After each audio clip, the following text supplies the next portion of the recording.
Right, D? Can I get a woof? No, you don't do woofs on demand. No on-demand woofs for Dad this morning. Damn. Flies, please. You know you don't like my sour, bitter, salty flavor, usually. Let's make a fucking pact, okay? We're not gonna fuck with each other today.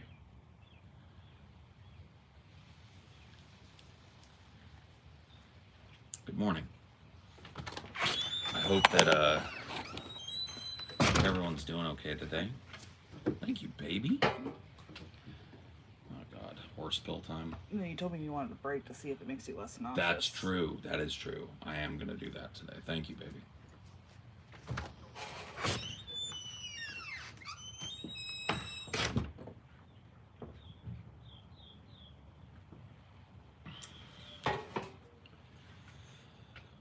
Hello, everybody. You will ride with me in Valhalla, eternal, shiny, and chrome.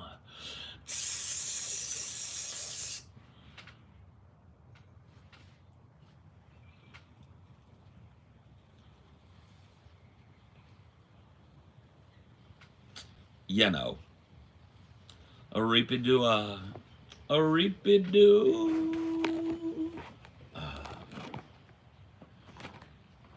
I'm biting the fart bubbles in the bath. Hello. Get out of here. Get out of here.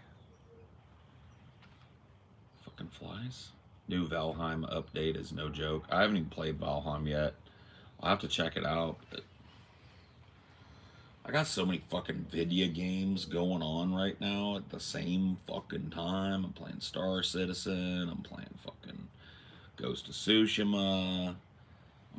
I started another playthrough of Cyberpunk that's gone on the fucking wayside. I've got this, and I've got that, and I've got the other thing going on right now. I feel like I don't have enough time in the day to play the games that I wish to play. Really good to catch you live. What are your thoughts on graffiti as an act of defiance against an unjust system? Cool. I'm fine with it. Yeah. Graffiti is usually pretty based. Unless it's one of those idiots. You ever see one of those idiots that can't draw a swastika? But you can tell that's what they were trying to do, but they don't know how to do it, so it just looks like a weird thing. Yeah. That's not based graffiti. But 95% of graffiti is pretty based, yeah. At least that's what I think.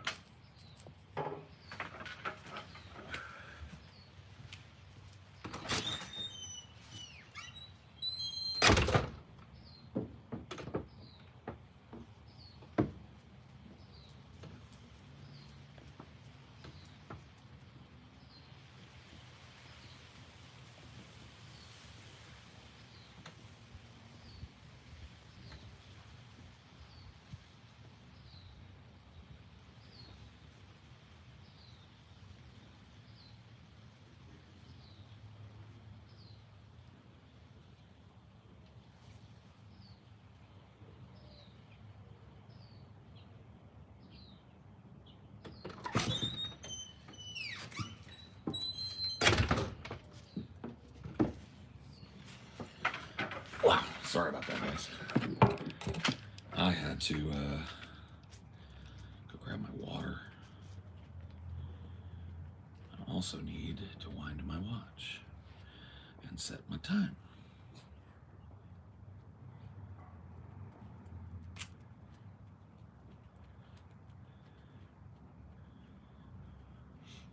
Almost sounds like Paul is saying that making a correct swastika is better. No, but I mean, it really is a fucking sad shame. You know, when people try, like they're trying desperately to do a swastika and it's like a fucking like weird S or something, you know, they have no, there's no like identifiably swastika elements to it. I just think that that's like the saddest little racist in the world. You know, now. It's 8:18. All right.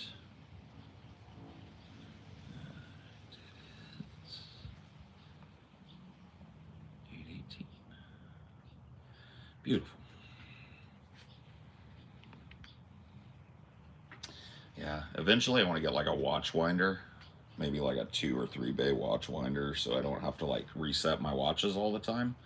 A watch winder for mechanical watches is like a device you put them in and it rotates them.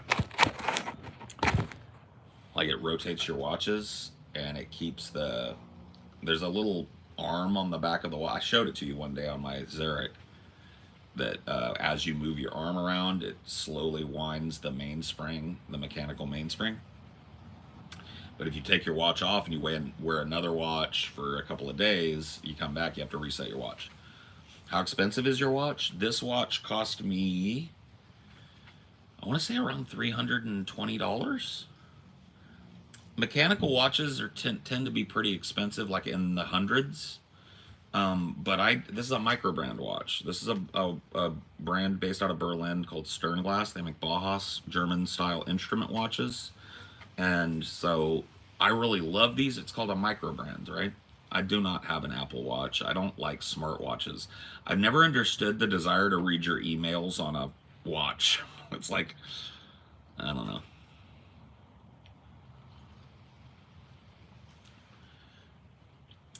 Rip Sultracus, yes. Gone but not forgotten. So the name of that watch town in Germany, I will go there the next time I'm in the country. The name of it, it's near the Swiss border, and the name of the town is Glashütte.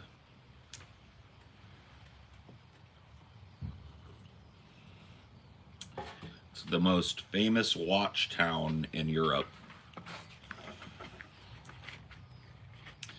And the home of the greatest watchmaker, in my opinion, A. Lange and Söhne.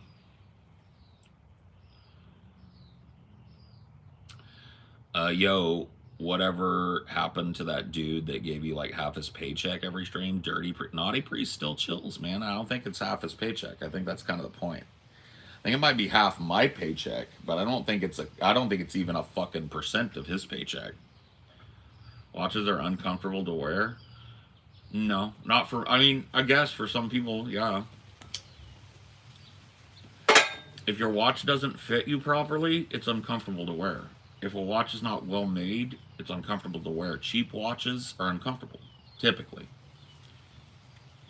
There are some really stark exceptions to that rule, but typically the cheaper a watch is, the less finish you're going to get on the product and the less time went into designing a wearable watch, which means the more uncomfortable, bulky, tight, wrong it's going to feel on your wrist.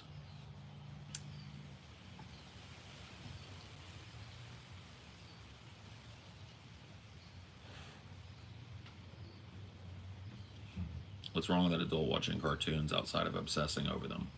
Nothing. Nothing.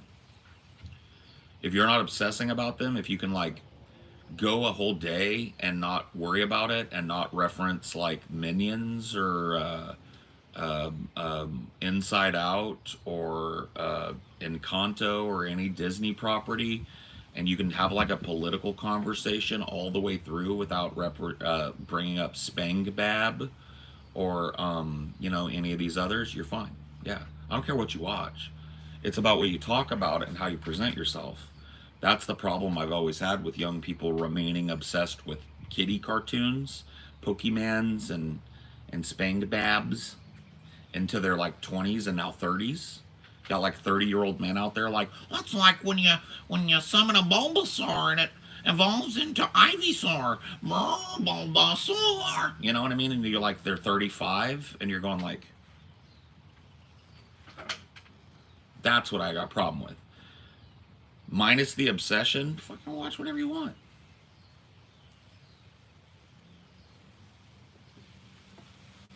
Pokemon, not a bad game though. Also not a hard game though. It's a game you can put in a baby's hands and they'll beat it.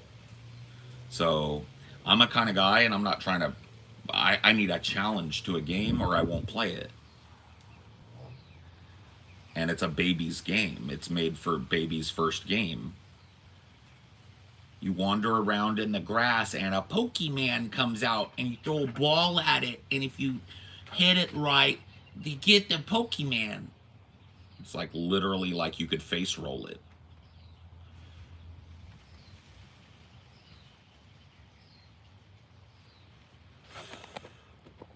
The only time I find myself talking about animation is somebody makes an argument for it sucking or something, because I have a strong desire to be like Studio Ghibli though, Pixar though. Well, yeah, no, that's the thing, is like, I'm not ripping on, I love Studio Ghibli. I don't like Pixar, but that's a personal thing. But Studio Ghibli, or Ghibli, or however he's fucking said, fucking Spirited Away, Princess Mononoke, Howl's Moving Castle, those movies are goated, bro. They're great.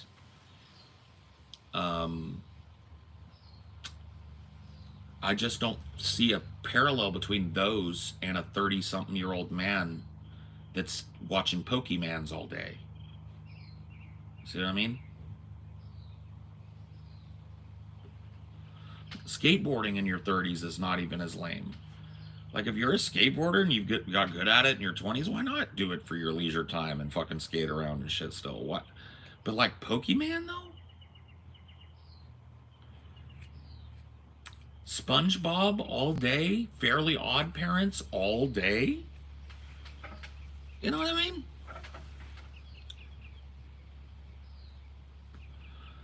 Can't have a conversation without... Well, it's like that one episode of Pokemon where Ash and Pikachu were having a fight, and Pikachu zapped Ash in anger, and then later on the episode, Ash re-imbued Pikachu with that electricity, and they made up. And I'm just like, what are you even talking about, my brother in Christ? Dude, for this to make sense to you guys, let me put it in a different conversation. Let's say we're having a political conversation, and I butt right in the middle of it, right? And I go, you know what, guys? This is like that episode in season 3 of the original Teenage Mutant Ninja Turtles series, where Leonardo and Donatello have a falling out, and Donatello runs away because he feels that the turtles don't love him. But then Shredder and Krang show up in the Technodrome, and they need Donatello to come save them.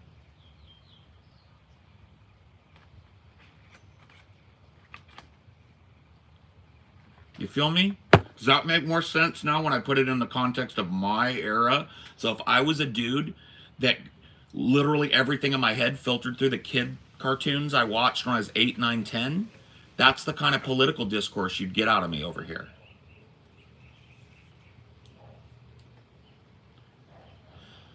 Guys, I don't mean to interrupt, but I think that this is like the episode of Inspector Gadget where Dr. Claw decided that he was going to try and make a robot that looked like Inspector Gadget's niece's dog, and he infiltrated, and the dog was really a robot.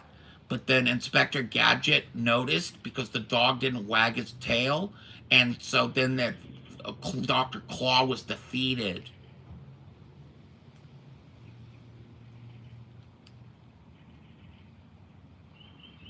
No, it isn't. No, it isn't, my brother in Christ. And you're 30.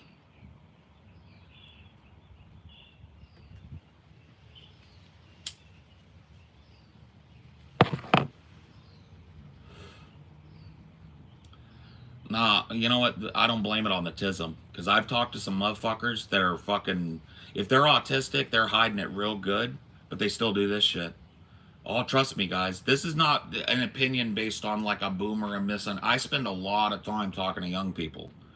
My audience is mostly young people. Like late teens, early 20s. That's my demo. And yeah, you might be able to blame some of that on the tism. But I don't. I think it's like what we call arrested development. I think it's somebody that like is still in their race car bed, but they're 30, you know? Even if they're not living with mom. They never like, you know, did the whole biblical thing of like, when I was a child, I was about childish things. When I was a man, I set aside childish things.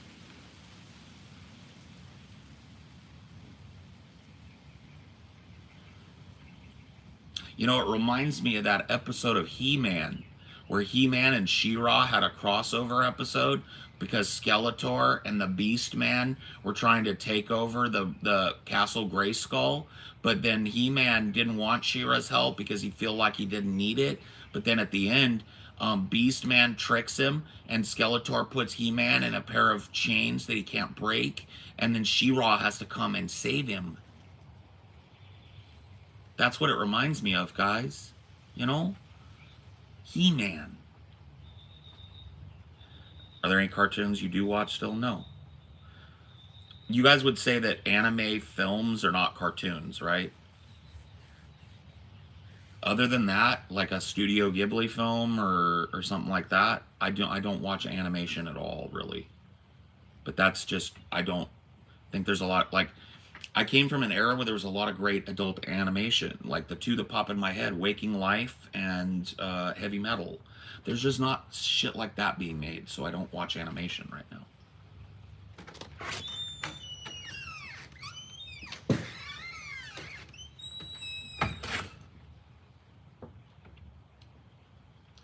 Yeah. I watch a lot of film, you know, I watch a lot of movies. I actually started to break from the exclusively Saturday morning cartoons mentality at like 6 years old.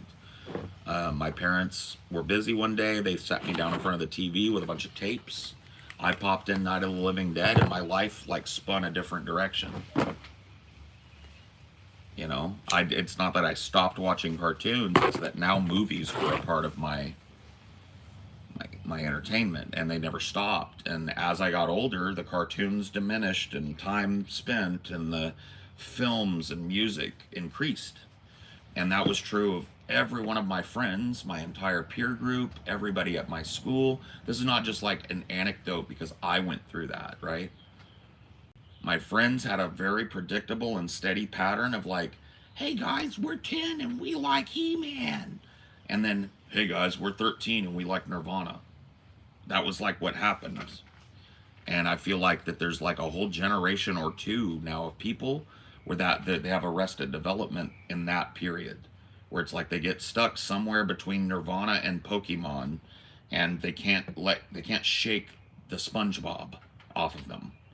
It just has to come out of their mouth, and it's their whole persona, and they quote it, and every meme they post is it, and they got a t-shirt of it, and they got a wall scroll of SpongeBob and Patrick, you know, in a sexual pose kissing each other, and they're just everything about them, you know. And these people are like everywhere. It's not just like one or two fucking weirdos. I feel like that there's like a generation of people who are stuck there. They're still in their childhood bedrooms, even if they've moved out, right? You walk into their bedroom, you'd think, oh, you got like a teenage niece or something? No, dude, this is my room. That's Aoka Kontali. It's Aoka Kontali from Urutsuka Doji 17, Demon Slayer manga battle. What do you mean, do I have a teenage girl? Oh, sorry, my dude.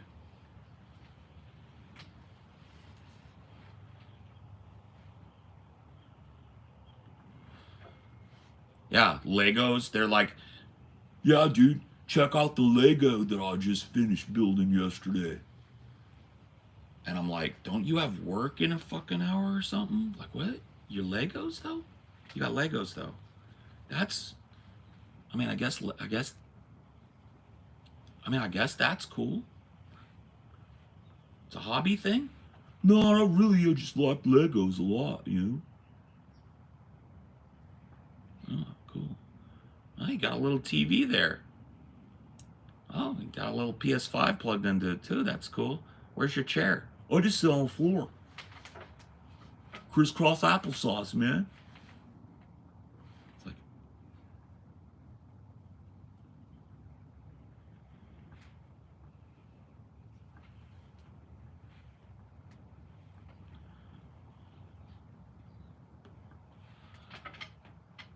bronies are still a thing, yes. This childlike thing can be applied across an entire generation. It's bronies, it's furries. I don't mean to be shitting on furries. Furries are childish. Like that whole culture is very childlike. It's like the mascots and Mickey Mouse guys that would come out at Disneyland, and you're that now, and it's a bunch of adults with that. You got adults that are like hella deep into the lore of comic book movies because that's all they know about movies, because for 20 years it's been Marvel, Marvel, Marvel, Ant-Man, Wasp Woman, fucking Black Adam, fucking Batman again, Batman again, Batman again, Joker, another Joker, a Joker. That's all they know. They don't have any frame of reference outside of the narrow spectrum of like animes, childhood cartoons, and very few movies. Lamau, it's wild. This dude looks like he stinks. Got me. Oh man, I reek. Oh, you got me, bro. Why would you say that? What makes you think I stink? I'm wearing a fresh, brand new tee. Hair is fucking looking good. What would make you think I stink? Because I'm fat? Is it because, like, fat people don't wash themselves? I'm just wondering, like, what's the etymology of that attempted insult?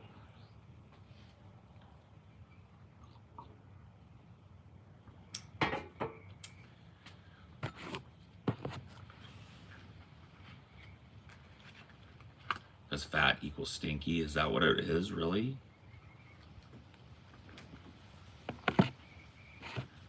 Probably a dig at weight. That's kind of what I think, but I'm wondering if that's all it was. Or is it like weight plus long hair plus beard? Does that equal like a stinky dude? I'm in California. I'm not sweating at all, man. It's like 65 degrees out here right now.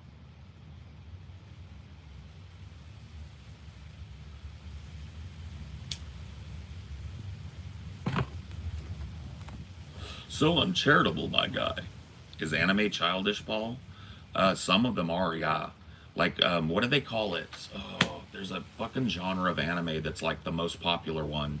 Is it Dojin? Goken? It's like around high school kids. Shonen. Shonen. Yeah. It's literally like a bunch of children running around. It's like high school drama, high school relationships. Oh my god, I think she looked at me, blush, blush, blush. That's childish shit. That's made for like young adults. It's kid stuff. But like there are grown-ass adults older than me that have their bedrooms covered in that. They hump a pillow of it at night. They can't fucking open their mouths and have a talk about any other property.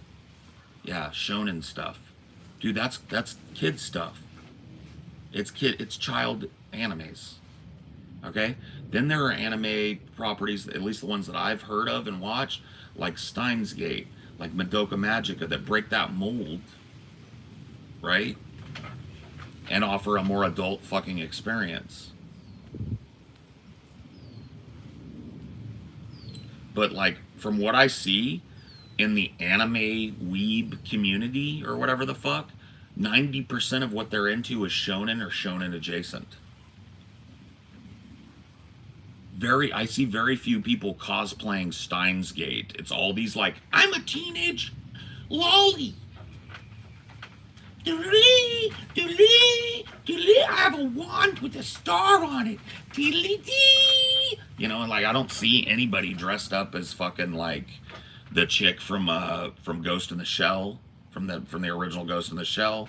I don't see anybody cosplaying, you know, like the big fat wood spirit from fucking Spirited Away, or the weird guy with 5 arms in Spirited Away. Like, if it's adult, I feel like those people don't want to live in it because it doesn't support their fantasy of being a small being forever.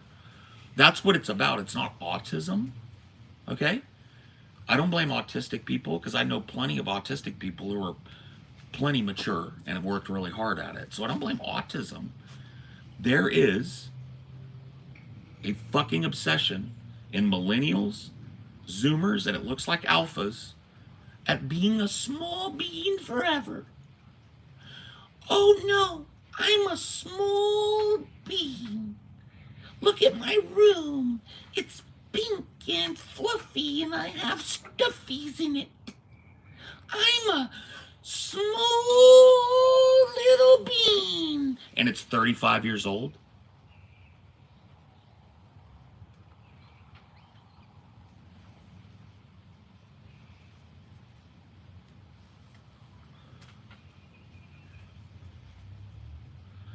I'm just a cute little cat girl. Ooh, woo. Fike. Yikes.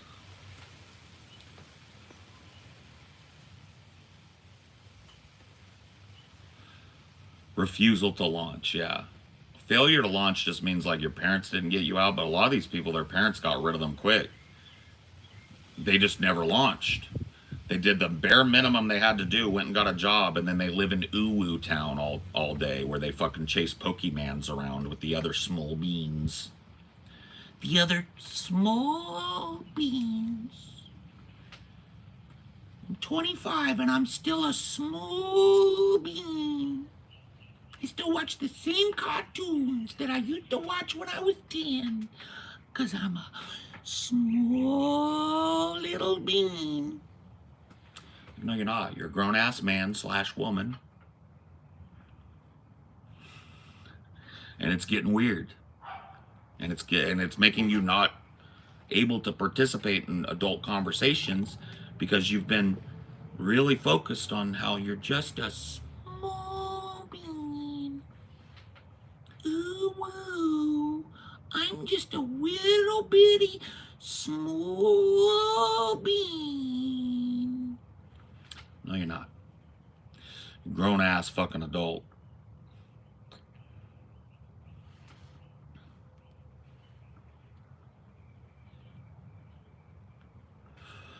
Yeah, that's the point. It's like you guys are all trying to be the smallest bean, and Dio died years ago. All right? He was the small bean. All right? So you want to look up to somebody, look up to Ronnie James Dio. He'll show you how to be a small bean. But you, as a grown-ass human being, you're not a small bean. You're a weirdo. If you're 30 and you're running around with a fucking shonen anime avatar and typing ooh woo and having 18-hour conversations about Pokemon lore, you are what we like to call a failure to launch, my friend. And the rest of the world looks at you with fucking concern and pity. Small little bean that's 30.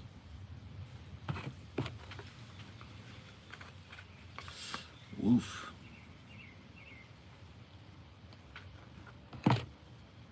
Ooh, woo. Homosexual vibes? You should be getting about 50% off of me. I'm a bi guy. So you should be feeling about 50-50 that I want to punch you or I want to kiss your mouth. That's about where it goes, right? If that's the vibe you're getting, you are dead on balls.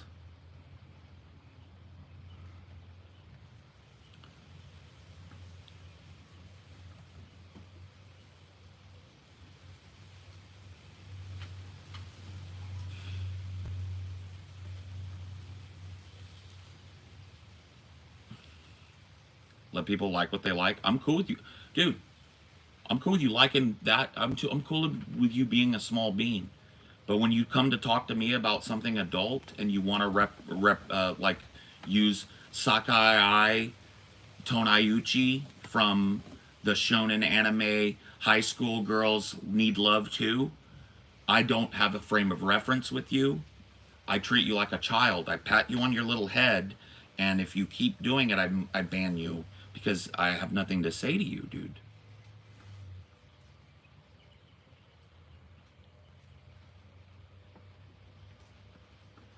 I go, okay, 30-something that still fucking makes SpongeBob references. Okay, guy. And I feel like there's like these transitional shows that these failure to launch people will point to and go like, well, I like Rick and Morty. It's like, oh, you like a slightly adultized morning cartoon. Cool for you, buddy. Wow, your maturity level just jumped on the scale. Yeah, what a fucking adult show that is, where they shit and fart joke their way through the multiverse. Yeah. Holy fuck, bro. Such high-level concepts that surely only a fucking grown-ass adult small bean could even fucking enjoy it. Right? And I feel like a lot of people like that have a small bean room and small bean interests, but are trying to have LARP as adults. I feel like a lot of them will watch those shows because they give them the same tingles that they got when the cartoon would start.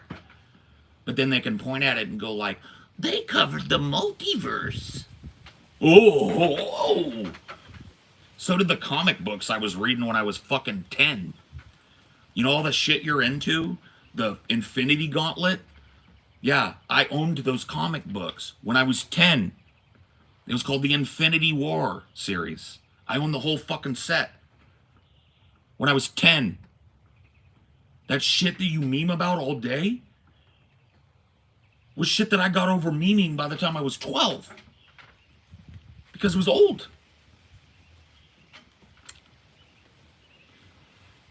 Yikes.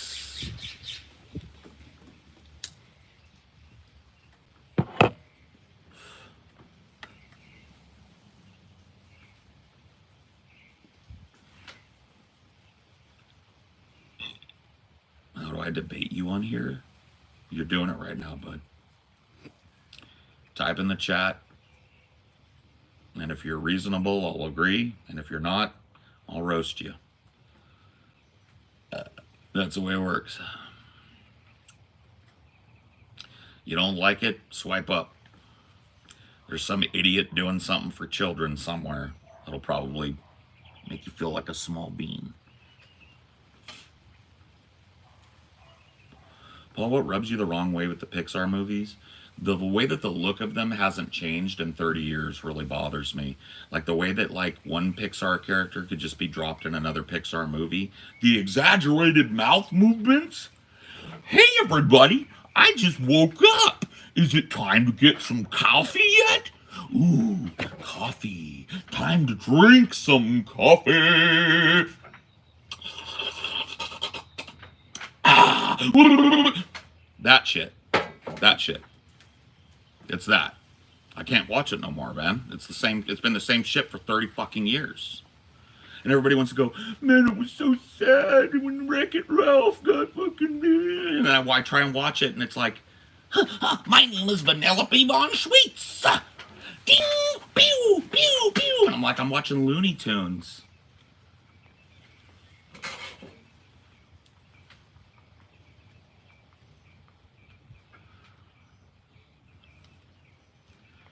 Are you Christian? No.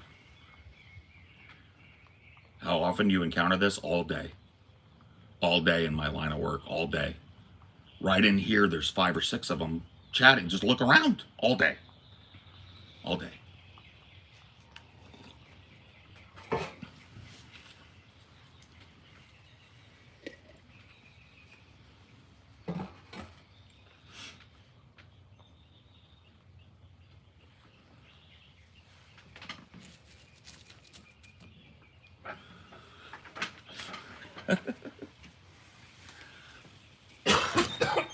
Come on, T, you small little bean. You're really a small bean.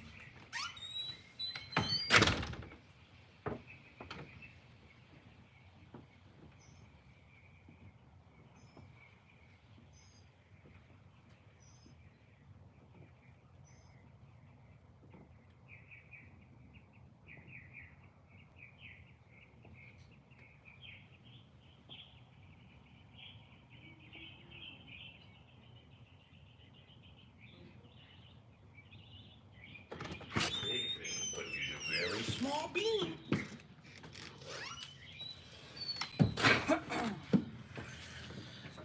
Wow. Smoking is bad and clean. Smoking. There's this like gotta be like 3 people every day that I do one of these. Paul, smoking bad. It's like, oh shit. You mean the boxes that we smoke that say it every single time? You mean this thing that says smoking causes lung cancer, heart disease, emphysema, and may complicate pregnancy isn't a lie on the side of the box? Holy fuck, bro. Man, news to me. Why didn't they do things like tell people to quit smoking on every TV show when I was growing up? Oh wait, they did? Why do you go to the doctor every time and they don't tell you? Yeah, when I go to the doctor and they say, you need to quit smoking, they meant it. It's like, Hey, people, come on, dude. You're talking to a 44-year-old guy. Could you just at least act like it? Could I get just like the barest amount of respect that I'm 44 and I've lived on my own since I was fucking your age? Or earlier, probably, in a lot of your cases? Come on. Give me my shred, okay? Oh, that's all I ask. Give me my shred. Everybody on the internet is a doctor. Everybody on the internet knows how you ought to run their life. And their life is a small bean life. I don't know what to tell you guys, man. I don't know what to tell you.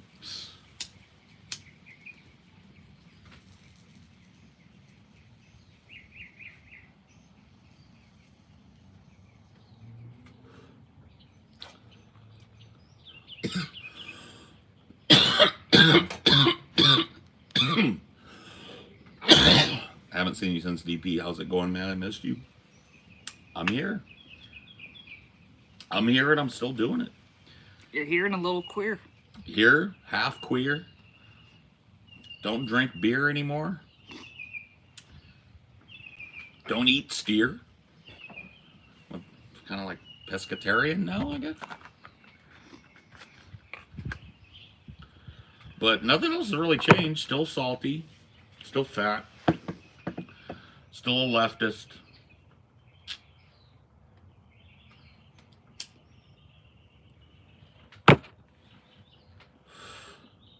Would you ever consider going on a podcast called Due Dissidents? I've never heard of it. And I don't know how they would ever reach out to me. But yeah, I guess. Would you consider mom a leftist? Yes. My mom is like a blue dog labor leftist. And that's a legit fucking square in the DNC, yeah.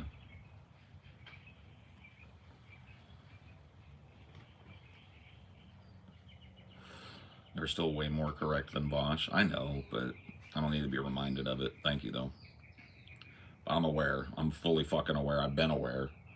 Just like, you know, drips and drabs and a slow but growing group of people are starting to become aware as well.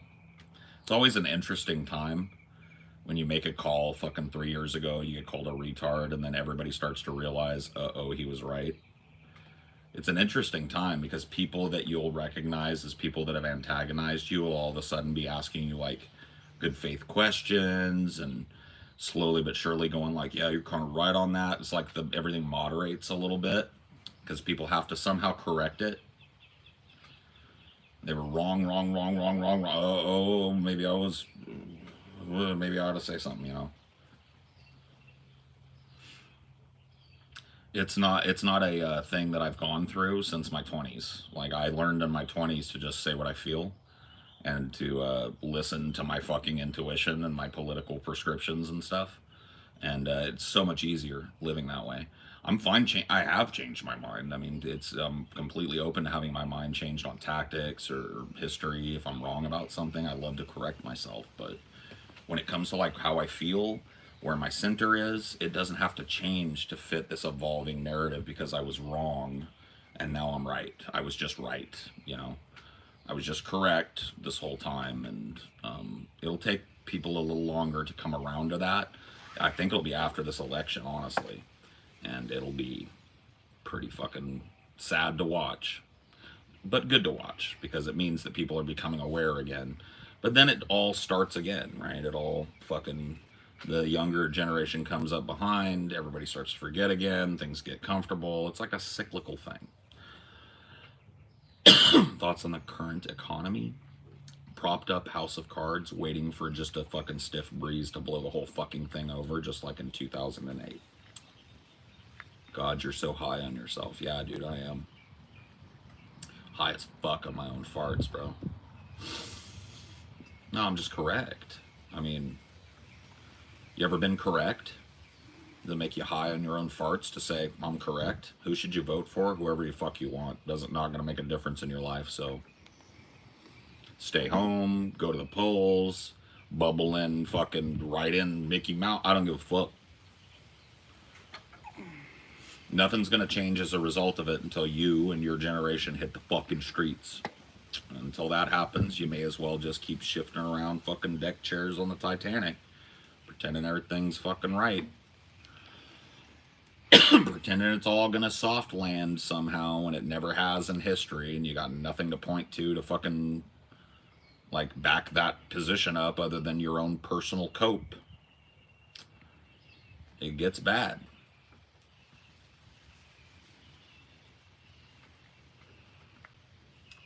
What do you have to say to the people who say the economy is great because of Biden? There are very little people out there actually saying that. The Biden campaign was really trying to push that. You guys might not even remember it. You remember Bidenomics? Early on, and when he wasn't even running yet, the Biden campaign was really trying to build a campaign for Joe Biden called Bidenomics. And they ditched it because nobody believed it. They literally won't even say the word Bidenomics from now until November. You'll probably hear it out of Trump, honestly. If they end up in the debate stage together, Trump will probably say, "How is that Bidenomics working out for you?" And he's going to get roasted right there on the stage. You know, so that's what I say to people who say the economy is great because of Biden. They don't exist. That was a DNC line that was propped up by a couple of fucking zitter shills that never was representative of a working person's opinion one time in the last 4 years. The last 20 years, to be honest with you.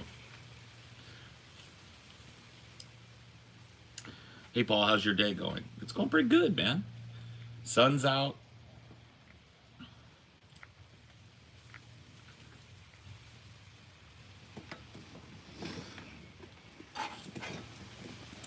They're not, guys, I hate to be a spoiler, but they're not having a debate. Neither one of these campaigns can afford to let these old dementia men make a statement like that in front of so many people. Yeah, they're going to blame it on RFK Jr. Yep. RFK Jr. is going to make a stink about getting on stage. CNN's going to acquiesce, and they're going to pull out. It's like, we didn't agree to debate RFK. And they'll blame each other. It'll be the Spider-Man meme. It was the Trump campaign that backed out. It was Biden that ran away. But they're not going to fucking do it, bro. No, fucker. There's no fucking way. I'll be shocked if they do. There's a possibility, but I will be fucking literally shocked for the first time politically in like 10 years.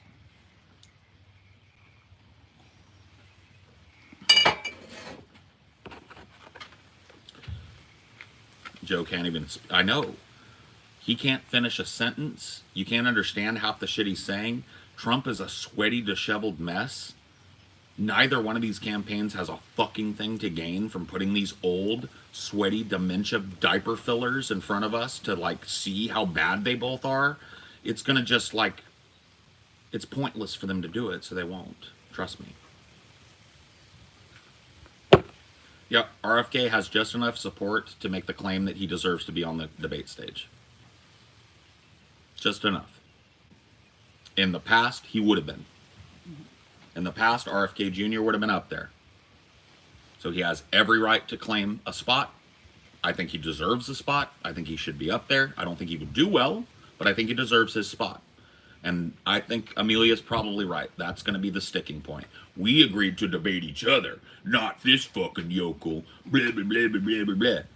And really, I got to be honest with you, I think that's out of being afraid of RFK, because RFK's gotten nothing to lose. Well, he's like fence riding between Republicans and Democrats. He hasn't been really like all the way with the Republicans or all the way with the Democrats, so he's like a wild card, right? He might just, he's got no political fucking weight behind him, so it's like he might just say some shit that they don't want to have to fucking watch Biden try and unfog out of his brain and make a cogent response to.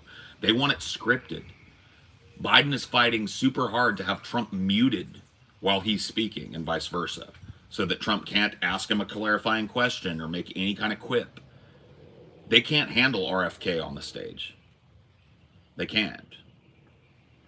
And he's going to make a stink about it, and one of these places will do it. They'll pull out of that one. The whole thing is going to collapse. There's no way it goes through. No way. Oh, the end of this year is going to be fucking wild politically. There are going to be hurt feelings. The cope coming out of BreadTube particularly is going to be super fucking strong. It already is. I went over and poked into Vosh's subreddit, like, I think it was yesterday. Just scrolled it real quick. Dude, everything was either a doom post or a cope post.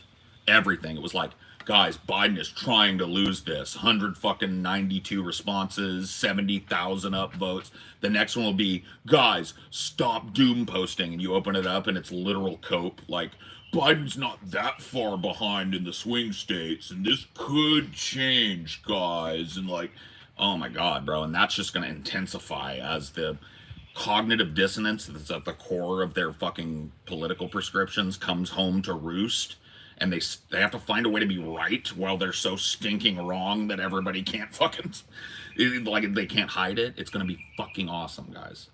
I predict some major fucking meltdowns, guys. Major meltdowns in the YouTube left space. In like the next 5 months. Oh, there's going to be some cope. There's going to be some tears. There's going to be some screaming matches and burnt bridges. And it's going to be like all hands on deck to try and figure out how we're right when we're oh so wrong. Oh, it's going to be great. And I'm going to be kicked back with a fucking fat joint in my mouth going, told ya, the whole fucking time. It's going to be so simple. It's so awesome.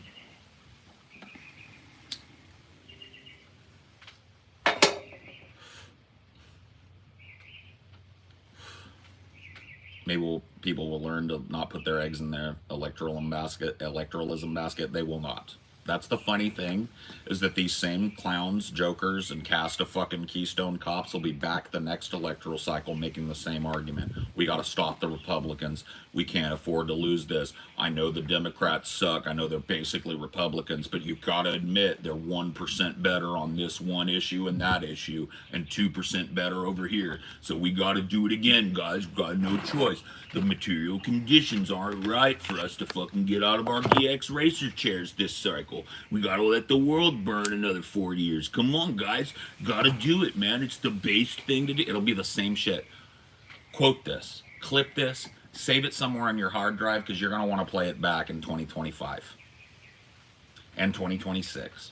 It's gonna be the same shit. Same cast of characters. Same shitty argument like they never learned a thing. You know why I know that? Because it happened in 2016. These smug motherfuckers made the Hillary argument. Real leftists on the fucking political spectrum said, she's a fucking warmonger, Republican war criminal. No. And they went, fuck you. She's going to win anyway, and then it's going to be cope from you. And then she lost the most hilarious loss in American history. An actual politician lost to an orange weirdo from a reality show. A fake billionaire won the presidency because of the obstinance and smugness and intransigence of Democratic voters. And they're about to walk right into the same fucking spider hole again, and it's gonna fucking blow their minds. They don't learn. There's just a group of people that like will touch the stove every 4 years. Oh, fuck, that sucked. I'm never gonna do that again. 4 years later, oh, fuck, God damn it. Like, is Biden even trying? Like, he didn't even go all the way with marijuana, just like putting it on the same schedule as steroids. The great thing. That's the great thing about this that makes it a comic tragedy. The DNC doesn't want to win. A Trump presidency right now. That'd be fundraising. Oh my God, it's a fundraising bonanza for 4 fucking years. They'd make millions. They want to lose. They're trying to set up their puppet to be just weak enough that Trump can squeak another one out. And all these leftists have lined up behind this old man. And it's fucking sad. And it's going to be a collapse in the next 5 months. You're going to see people flipping, switching, reconstituting, reimagining what they said just months before. It's already happening. You're already starting to see these people not know what take they made show to show. On top of that, BreadTube has already got all kinds of other pressures on it right now. It just got revealed that one of BreadTube's famous fucking favorite stars, Keffals, was a fucking grifter from the start. Now, people like me, who did a quick Google search, knew this about Keffals 3 fucking years ago and change. Because she was exposed outside of the community with docs and receipts and everything 3 fucking years ago. But the whole community at large ignored it. And now the festering boil has popped and the pus is running all over everybody. And everybody's trying to act like they're doing the dignified thing by distancing themselves when their hands are in Clara Sorrenti's pockets so fucking deep, they may as well be the same person.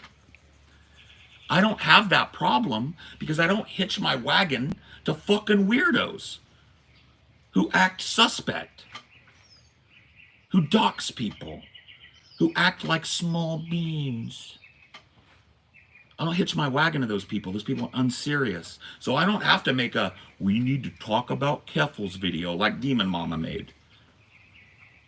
I don't have to walk back any support for Clara Sorrenti, the grifter, the drug addict that grifted the entire nation and set trans activism back a fucking 10 years.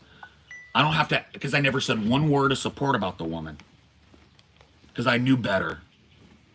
I know a grifter when I see a grifter, but this community does not. It's one of the sicknesses at the heart of BreadTube, is that we don't know a grifter from somebody who's just speaking. And we allow ourselves to be led. There are so many people out there with so much egg on their face over this Keffel shit, because they backed her. They defended her against this shit 3 years ago, took her back, put their fucking careers behind hers. She was huge. Now everybody has seen, it's been laid bare what Keffels was all the while, and BreadTube has to make up for it. They can't just ignore it. They have to say, I was wrong about Clara Sorrenti. All of the thousands of dollars that I pointed my fucking audience to donate to this woman went right up her fucking arm or up her nose. I didn't do that. I never told you to go donate to Keffels. I never had Keffels on my show. I never did anything with Keffels. Never said fucking thing about Keffels, because a grifter is a grifter. I can spot it before I even look it up. But this community cannot. This community cannot spot a grifter for the life of them. And they're led by them. And they've been led down the primrose path, and they're about to fucking learn it. Again. And whether they take the actual fucking lesson or just forget it, cope, and do the same thing next time is up to them, not me. I stopped doing it in my 20s. You can too.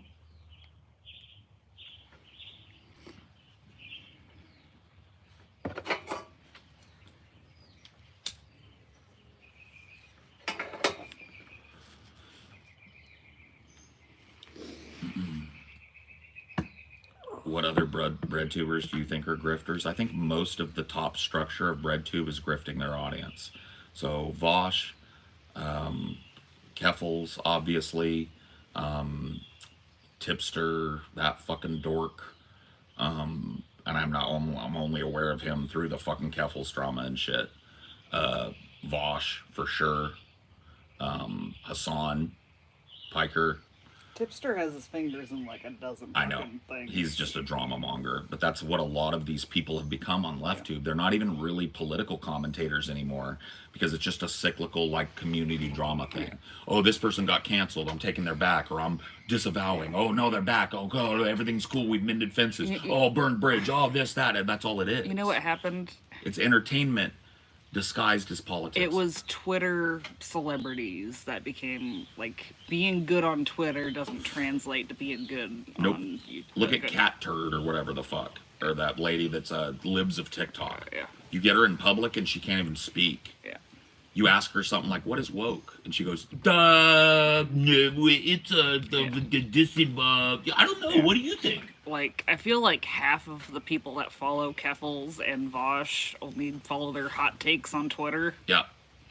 Same with Shoe on Head, that you don't like either. Right. Shoe on Head is another BreadTube grifter. Or maybe she's not BreadTube, but she's one of the little adjacent alt-right trolls that BreadTube loves, because she's cute and she's a small bean. And so they gave her a big platform so that her and her Nazi husband could spread trad wife propaganda all over the left. And none of them took fucking accountability for that shit. Because they wanted to put a small bean in their thumbnail. A small little bean. Small bean. Never mind that she's fucking a Nazi. That small little bean in the thumbnail. Fear mongering about gay Bunch people. of horny young men. Ooh, shoe on head. I actually unironically think it's cool that shoe on head and Vosh are friends, even though shoe on head is a Nazi. Shoe on head, I don't agree with her, but oh wow, is she a small little bean? You line up behind people like that, you're going to feel what you're about to feel in the next coming months. You're going to be confused as to how you can somehow save your ego and be right while you're crushingly wrong. Because you followed small beans into the apocalypse. And it ain't on me. I spoke the truth all 4 years. Most of you shouted me down for it. This would have been a different stream 4 years ago. There's 90% positivity in here. It would have been Vosh Fest in here. You motherfuckers are already cranking it back. Already dialing back your rhetoric. Dialing back your fucking aggressiveness. You're already making allotments for how your little ego is going to be right and wrong at the same time. You're already doing the math. I don't ever have to do any math. I don't. I know what's right, and I argue for it. If somebody's a Nazi, I call them a Nazi, like I always have.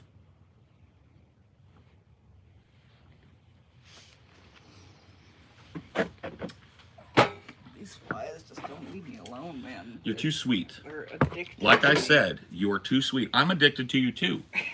And if I was a fly, I would buzz you all day. You would have to swat me. You want to come in too deep, and the flies bugging you too because you're a sweet They don't pie. come near me. I love you, baby. Love you too. Need anything else? Are you okay? No, I'm good. Thank you.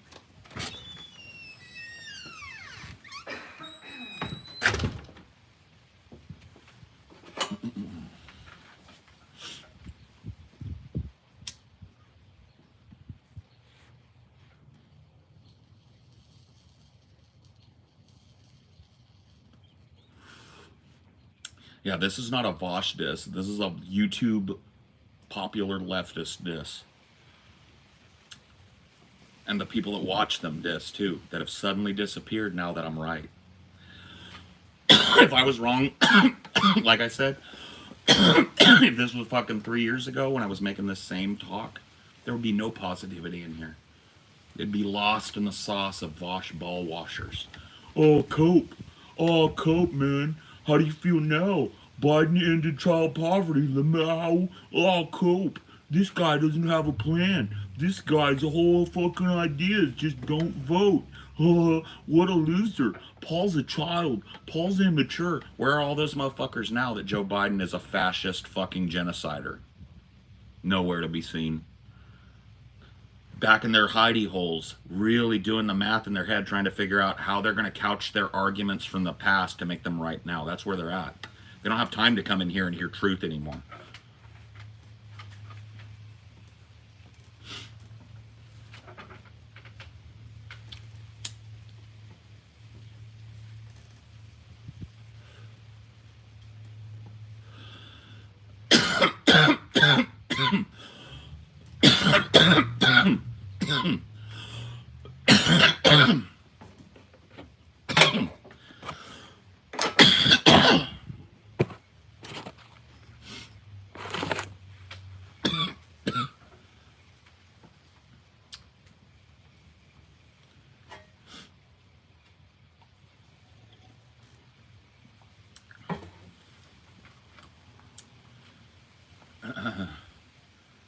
They're pissing and crying on Reddit and Zitter. Dude, go pop over in Vosh's subreddit right now. That's one of the big ones that you can go take the temperature of this community in.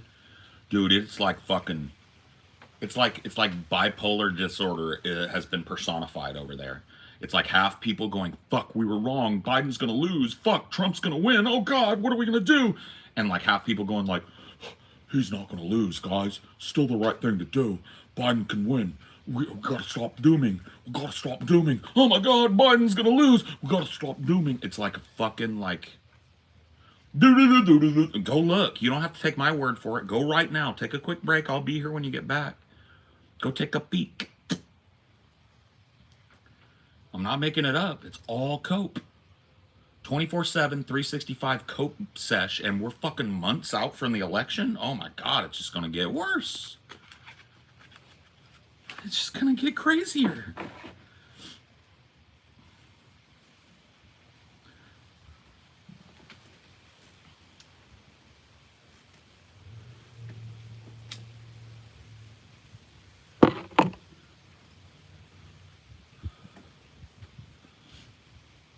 That subreddit will give me a psychotic break. I just said go take a peek at it. I didn't say touch the poop. I'm not stepping in there. I don't want to ruin a good day. Don't blame you. Then just take my word from it, or for it. That's exactly what's going on over there. Trump 2024 starting to look like it, bud. Doesn't have my support, but neither does Biden, and it's starting to look like Trump might just fucking shit his diaper right into a fucking second term. That big old full diaper, that stink will follow him right back into the fucking White House, dude. Crapping his fucking pants full, dude. You see that big load that was in his pants at that fucking thing he went to the after that hurricane during his presidency? That hurricane hit the Gulf. You see that big load that was in his pants? He's sitting and you can see his legs below the table, and you can see that big, just like bustling diaper, just like bunched up in front, and just like full, just like swinging. Oh my God, bro. Oof. But yeah, Trump 2024. Take a dump in your pants for Trump. Dude, the Trumpers are wearing diapers now. It's Jover. It's Jover. They don't care anymore. They literally diapers for Trump. Look it up. They're selling them. You can wear a big dido with Trump's face on it. They're saying real men wear diapers is like one of the Trump slogans. It's fucking crazy, dude. You will see them. They're so coke brained that they've taken. This guy is so old that his asshole is too loose to stop shit from falling out of it, so he has to wear a giant XXL diaper. And they're wearing them now and saying that it makes him manly to wear a diaper.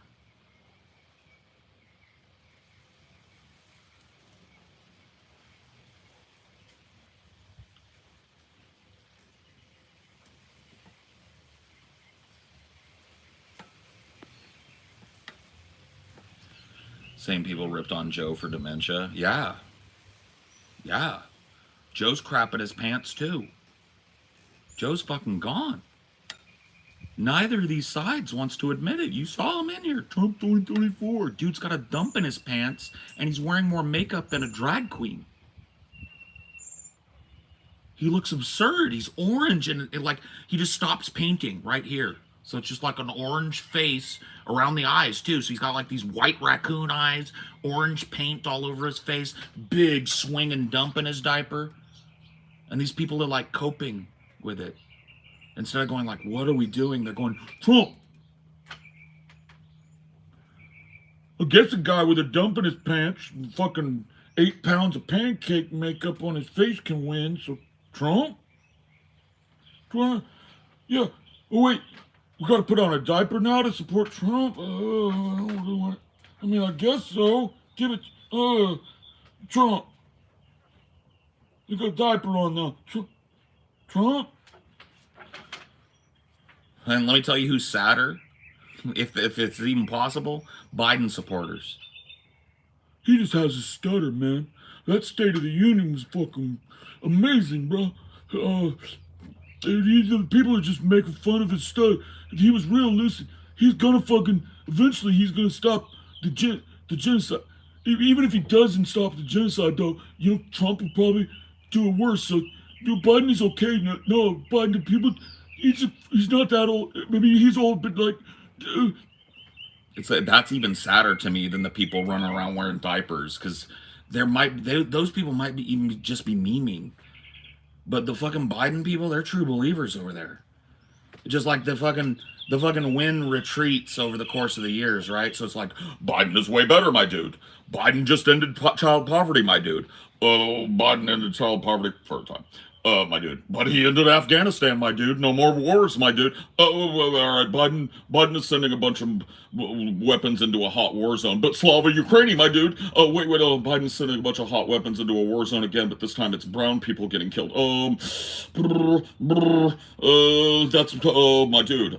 That's bad. Okay, this guy's a fucking fascist. Okay, but you have to vote for him, my dude, my dude, because you have to vote for him. But fuck this guy, dude. He's a total fascist. Like, that's the timeline, bro. You could literally make a clip timeline of Vosh that would be that, and that's all of BreadTube. That's all of BreadTube. Every BreadTuber is guilty of this.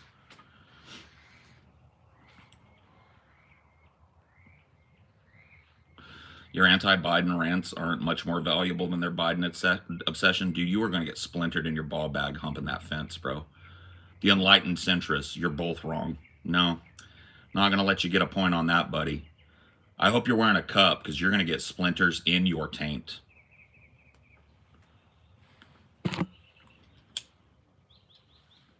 Get off the fence. Take a stand on something. You're not, like, smart because you think both sides are bad. That doesn't make you look smart, bro. Take a stand. Somebody was right and somebody was wrong in this situation. It's going to be one of the two. Pick a side, or keep your taint off the fence. Or if you're going to scoot your taint on the fence, don't let me watch it, bro, because I can't watch that shit.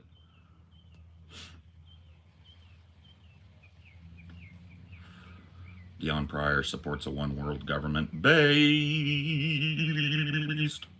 Me too. You live in California? I sure enough do, friend. Born and raised, Cali kid. Ow, my taint. Scooting on the fence. Oof, oof. Opinions on libertarianism. Libertarianism is a political ideology for perpetual children. It falls apart under the barest scrutiny. It's like baby's first alternate political system, right? A 15-year-old goes, I'm a libertarian, because they read Ayn Rand, right? They don't think about the consequences or the fucking prescriptions of libertarianism. They just say it because it's not inside the paradigm and they want to be edgy. That's what libertarianism is for. It's for young kids who don't want to call themselves Democrats because they've got the right idea. Democrats are not your friend. But they get kind of sucked into the Ayn Rand thought process, and typically I find that somewhere in their 20s they figure it out, and they go like, wait, this is all bullshit. So yeah, libertarianism, nothing really good about it. I mean, in terms of like a political philosophy or a political party. Now, libertarianism, I mean, I'm a libertarian on certain things. I'm a libertarian on marijuana and drug use. I'm a libertarian on, like, federalizing the border. I don't think that should be happening. I think we should let people in if they want to come. I think America has plenty of room and has always accommodated immigrants. I think people should be allowed to say and do whatever they want as long as consenting adults are involved in the domicile. You know what I mean? I think that I'm a privacy advocate. So like, I have a lot of these like libertarian, in terms of philosophy, ideas, but libertarianism as a political party and a political, electoral party is not. It's bullshit. Base take on the border. It's just the American take. Like, America is and always will be, as long as it stands, a nation of immigrants. So I don't know why we've allowed ourselves to fear and otherize people when we've got all these wide open spaces, all these cities that are falling apart and abandoned. Like, we could revive our fucking economy with more people and the industriousness that comes with immigrants. I mean, this country was built by immigrants, 100%. The railroads built by Chinese, and Japanese, and Korean people. The fucking cities built by fucking immigrants from the Europe and North Africa. You know what I mean? Like, it's just, it's silly that we've allowed ourselves to fear other people when the United States is the strongest nation in the world because it doesn't fear other people. It's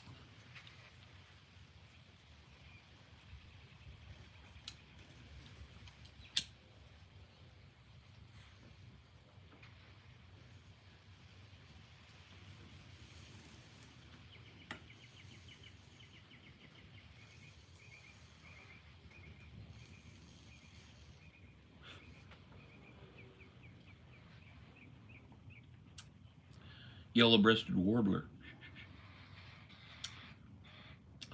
But my gerb. The problem with that is that you're afraid of a phantom.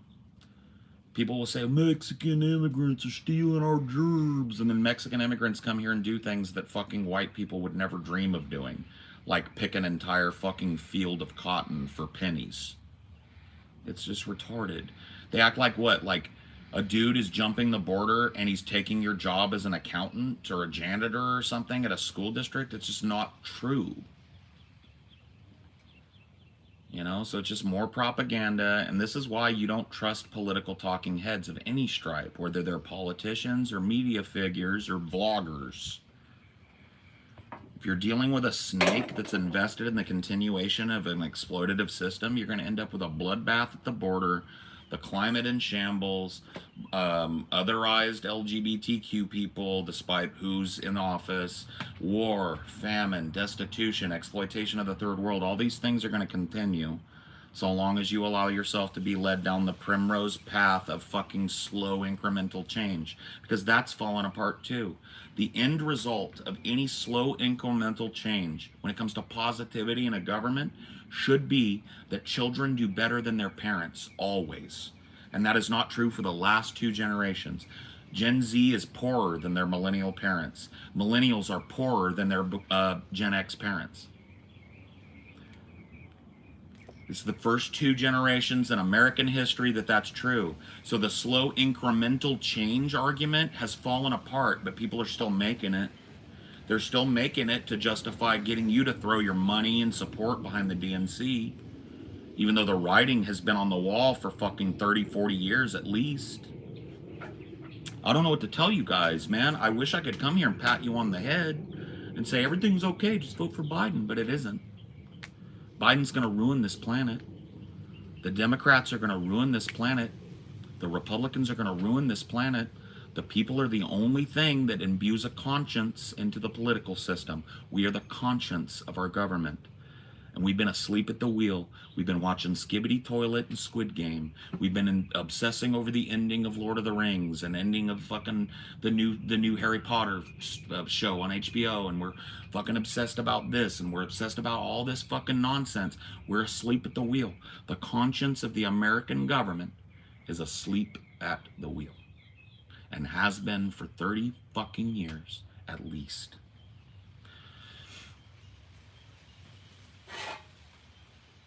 And the end result of that is you get people that dress themselves up as serious political commentators and radical leftists whose prescriptions are the same as my boomer parents' prescriptions would be. Well, things get a little bit better every generation. You can't deny that, so I guess a little bit helps. Even though that's not true. The economy is down. Wages are at an all-time fucking low, even versus the Gilded Age. We're actually below the Gilded Age per capita. So this is the worst time in American history for workers since industrialization. Okay? This is the worst time in world history for the climate since historical records have been kept. This is one of the worst times in the world history for war and genocide. There's over 500,000 people in the dirt in East Ukraine. Over 500, think about that. 500,000 people, and a lot of people say that's low. There are something like, 2.6 million people in the Gaza Strip. Who knows how many of them are dead? The internet's been down there for months.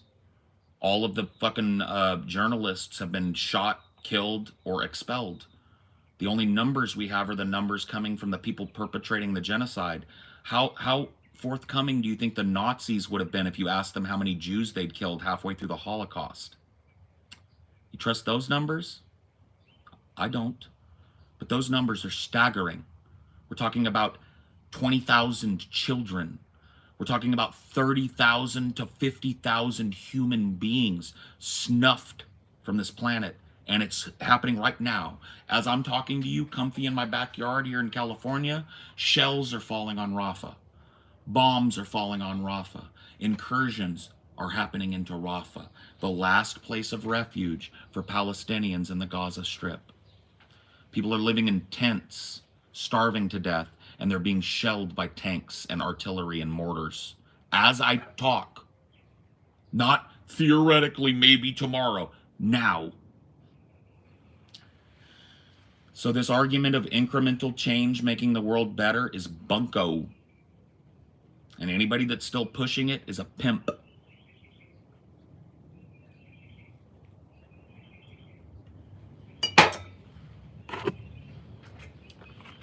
Pimp for capital. Do me a favor, if there's somebody whose voice you trust on this, and I won't even name names, somebody like a BreadTuber whose voice you trust on this that takes the opposite tact to me, that's arguing that you should throw your weight support behind incrementally changing the DNC from within, ask them in their chat one day, if they interact with their chat at all, ask them what stocks they own. Ask them if they're willing to disclose what stocks they own. I bet not one of them will do it. Or they'll lie to you and tell you, none, my dude. You know these rich motherfuckers own stock. Ask them what they own. I don't own a single stitch of stock. Since I sold my stock in Starbucks that was granted to me, I've never participated in the stock market. I have a 401k. Okay? There you go. I've done my disclosure. I've got a 401k and a CalPERS that's sitting there that I don't add to anymore because they're from previous jobs. And I was granted stock at one of my first jobs, Starbucks. I sold that stock and I bought a car with it. There you go. My disclosure's done. You think they'll do it? They won't. Because you know what words you'll hear? You know what companies you'll hear? Blackwater, Northrop Grumman, BlackRock, Boeing. Yeah. Raytheon. Yup. These motherfuckers are invested in anything. It's staying the same. Keeping that money growing. Keeping those wars a-chugging. Ooh, ooh.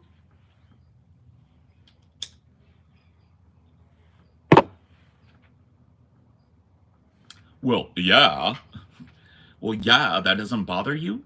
That doesn't bother you that the people that are telling you that their way is the only way to stop war, famine, and genocide in the world, to fight the fascists, and they're profiting off of the very fascism that they speak against and prescribing something that would allow it to continue? That doesn't bother you? It should. It should.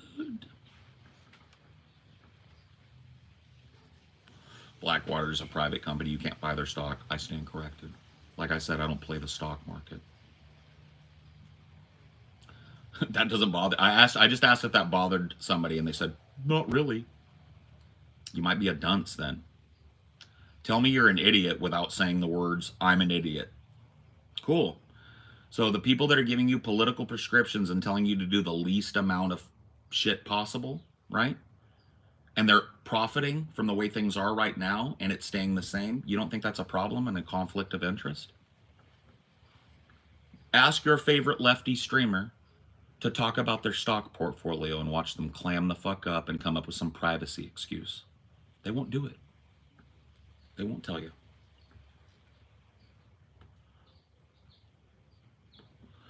They will lie to you. They will cheat their way out of the conversation. They will say, that's none of your business. Right? They will not say, I own Northrop Grumman. I own Boeing. I own about $150,000 worth of Raytheon. They will not say it. You think art can change the world? I don't think. I know. I took massive amounts of art history in college, and it was one of the most informative course guidelines that I followed. I know for an absolute fact, because the story of history is the story of art changing the world. You can look at history through the lens of art and tell exactly what happened.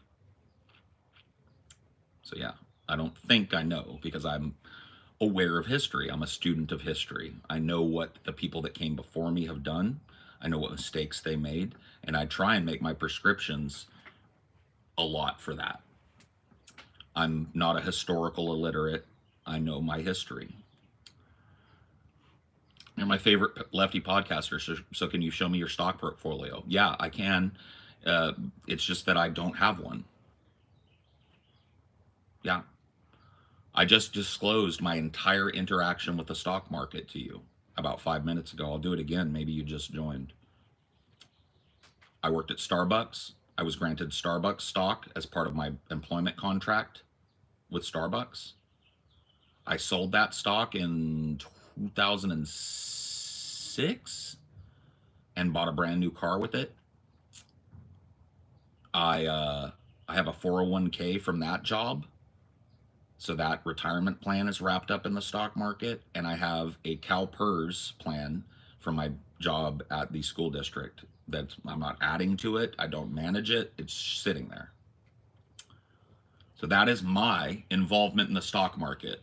And I'm willing to give all of that up for change. I'm willing for my 401k to go through the, I don't rely on it. I'm not relying on it. I don't care that it's there. It just is. What car did you buy? I bought a brand new 2006 Scion XB. 5-speed. It was silver, the boxy one, before they got all smooth and weird and started to look like a fucking station wagon. Yeah. It was, I paid $15,000 for it, I think, at the option package. Cash.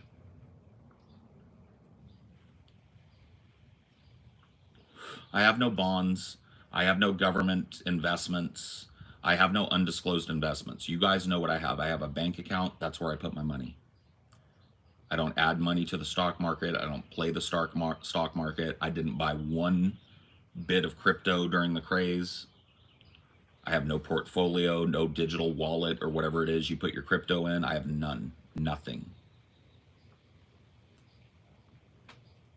So there you go. Full disclosure. If you can find any fucking proof that what I told you is not 100% true, I'll cancel myself. How's that?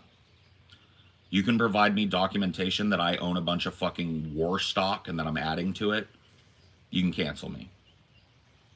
Stock trades are public. You can look me up.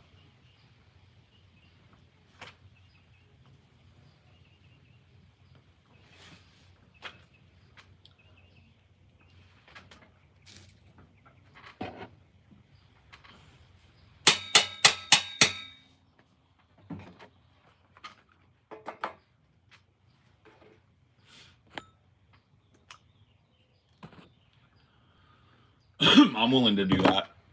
And I'm willing to submit to having a third party look at my fucking financials and do a background check on me as well. Like, I'm willing to put my money where my mouth is. I have nothing to show you to prove I don't have something, obviously. I can't show you something that doesn't exist. But I'm willing to have a third party, like a trusted guy, like that financial audit guy, come on and tell you guys exactly what I own stock-wise. And so long as a BreadTuber will come on with me, a big BreadTuber will come on with me and have the same done to them. Totally open to it. Let me know. Let me know when. Got nothing to hide.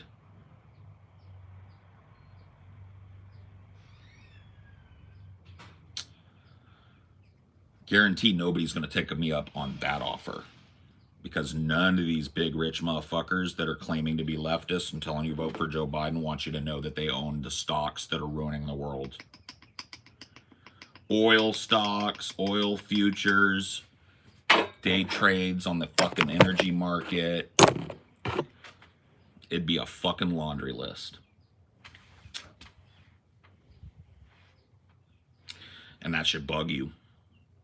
That should bug you a lot if you're taking a lot of your political prescriptions from them, because that's what we like to call a conflict of interest. If you're going to come to me and tell me that you're a good faith, middle road political commentator and you're just giving your opinion, but part of that opinion makes your fucking money get bigger in the stock market,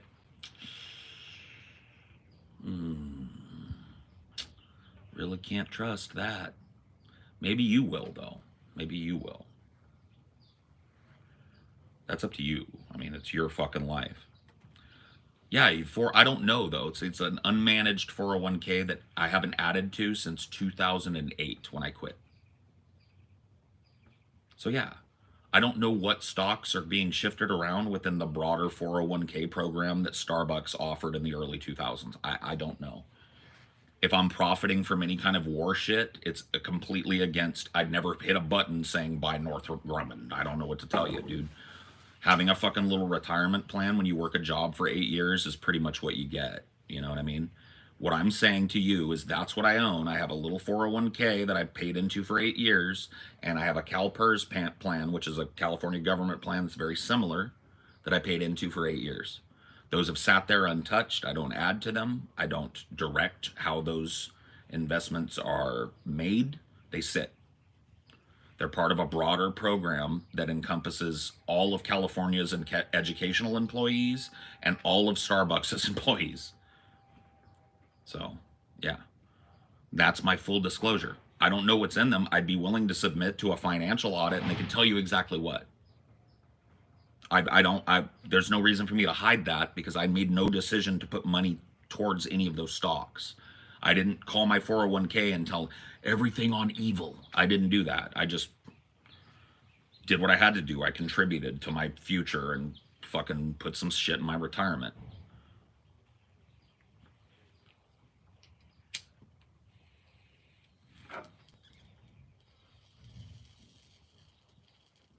Well, I'm looking into pulling out of that and finding like just a bank. I don't want to talk too much about my finances, but I'm looking at getting that money out of those accounts eventually and putting them in like a what do they call that? Like a CD. You know what I mean? Like a long-term CD that gives you like 10% or 8% or whatever, and then I just leave it there and let it go like, you know. Because, yeah, the truth of the matter is I'm probably losing money on the 401k, if anything.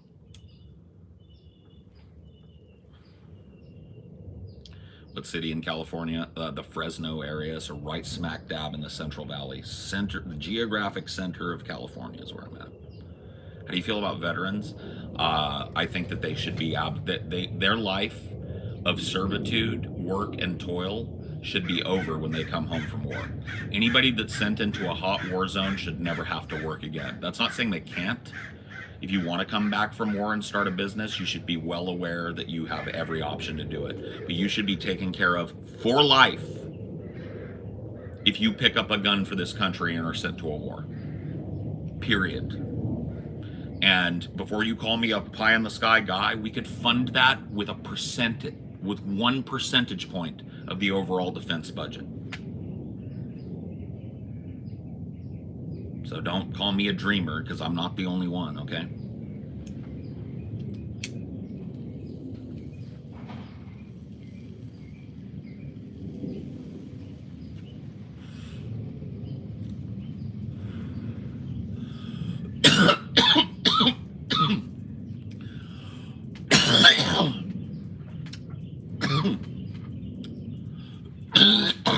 Oh, God, that's fucking strong ass weed.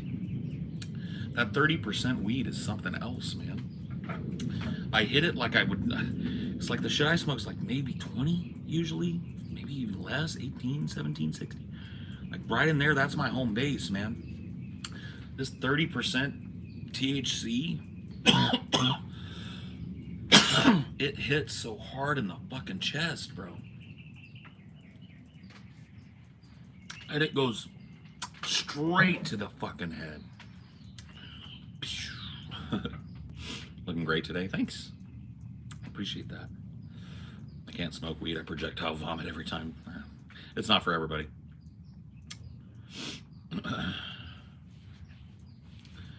30% ain't even that high. Actually, and I gotta tell you this, bro. My brother in Christ, you don't know what you're talking about. 30% is near the maximum for flower. So 30% is not that high, is just a retarded thing that you just said. So I'm going to give you a chance to correct yourself. 30% is pretty much the hard limit for flower. It's the highest you can buy is in the 30s. So I'm going to give you a chance to explain yourself and to correct the record. And if I don't see it in 20 seconds, something like I was wrong, I'm going to have my mods go back and ban you, and you're going to have to get on another alt. You ready?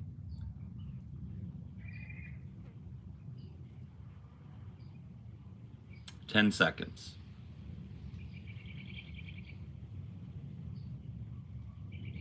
Five, 4, 3, 2, 1. He's banned. Get rid of Anu too. Thank you.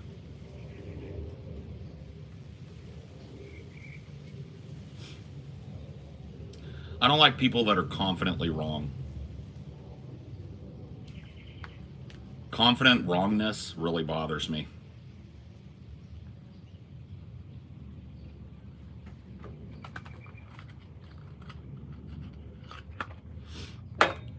I don't trust those numbers. You shouldn't.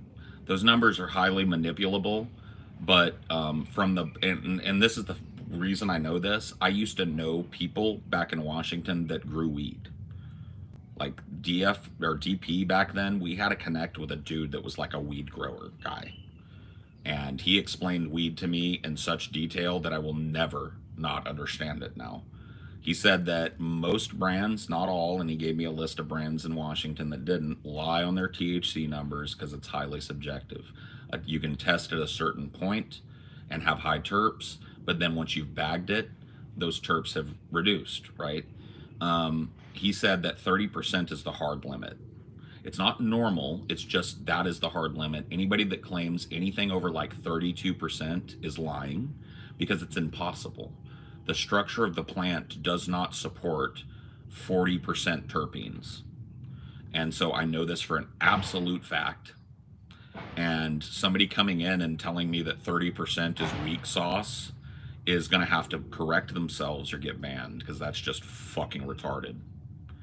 It's a lot like 100 SPF sunscreen, exactly. There's no way to make that shit thicker. You know, like it can't be more, you know.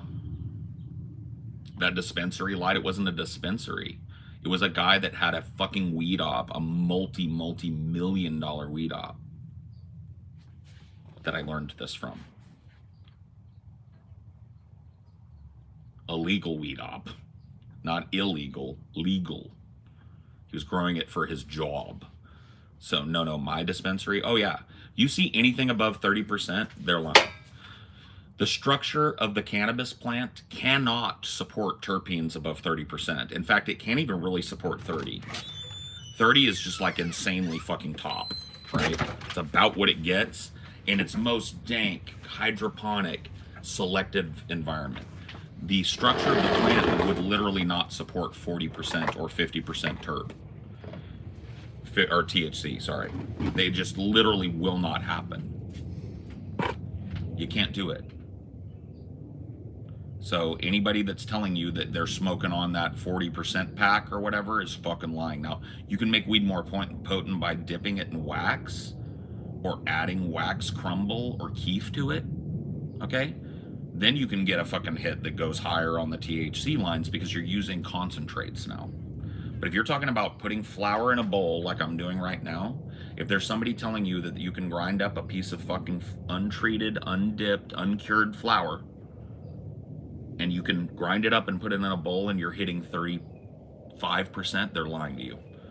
If they're telling you 32, 33, they're probably lying to you. And if they're not, you're gonna, like this one is not, you're gonna blow your head off when you take a hit because it's so fucking dank.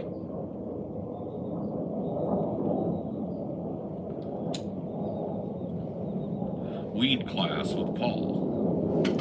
Oh fuck, baby. No, it's okay. I'm so sorry. Why? Here, you know what? Fuck it. Take that. That is yours. I don't want it. Okay. I'm sick of the last cigarette. It never, like, we're both smoking on the same pack. Why can't it be 2 left? Just have that one, baby. Weed 101, I know. Paul, what's your favorite drug that's not weed? Psilocybin. You look good, really. Thanks. I feel good.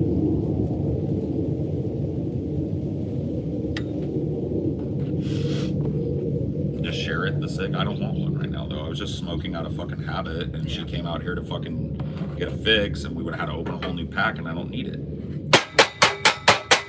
So, problem solved, you know? Like, I don't really, like, worry too much about how much I smoke, because it's not on my agenda right now to fucking be quitting, but you know, there's no need for me to fucking smoke when I'm not even needing nicotine right now.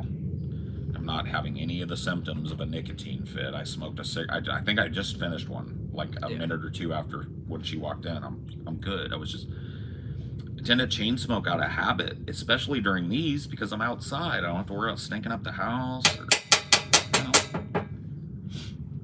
And I'm trying to, like, at the very least, be more aware of that, if nothing else, you know.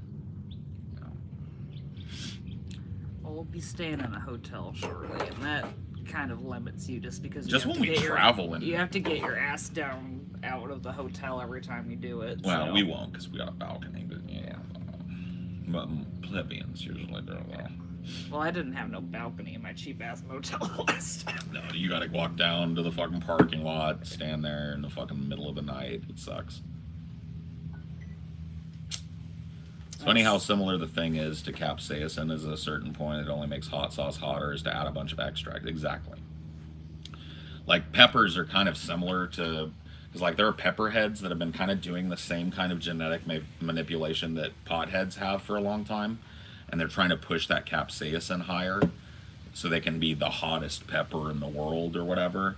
But if you talk to real chili heads that have been doing it for a long time, they tell you that there's only so much capsaicin that the placenta of a pepper can support. That is where capsaicin is made, by the way, in the placenta of a pepper.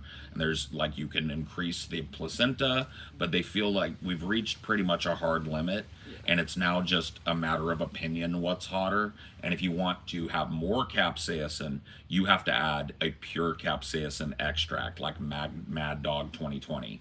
Or Mad Dog 50/50, I think is what it's called.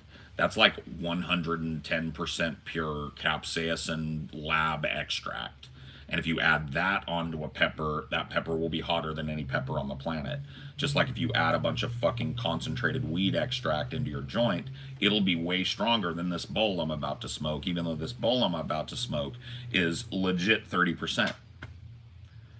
And for the non-pepper heads out there, that's why they recommend, like, getting out the seeds and the ribs and the pepper to get the hotness down. Yeah, because that capsaicin is an oil. Yeah.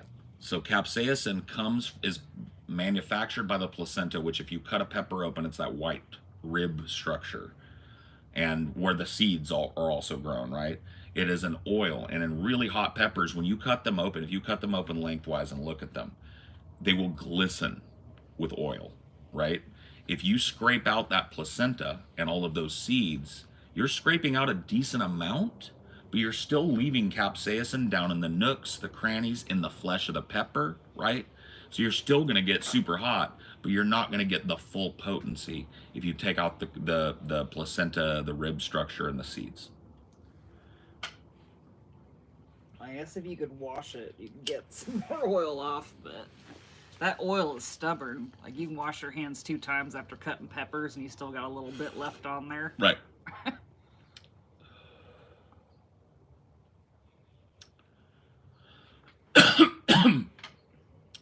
I'm a bit of an amateur chili head, so I know a little bit about peppers. My mom used to grow a habanero, serrano, Fresno, and jalapeno garden. She had a beautiful salsa garden with tomatoes, onions, and peppers. And I learned a lot from her about peppers.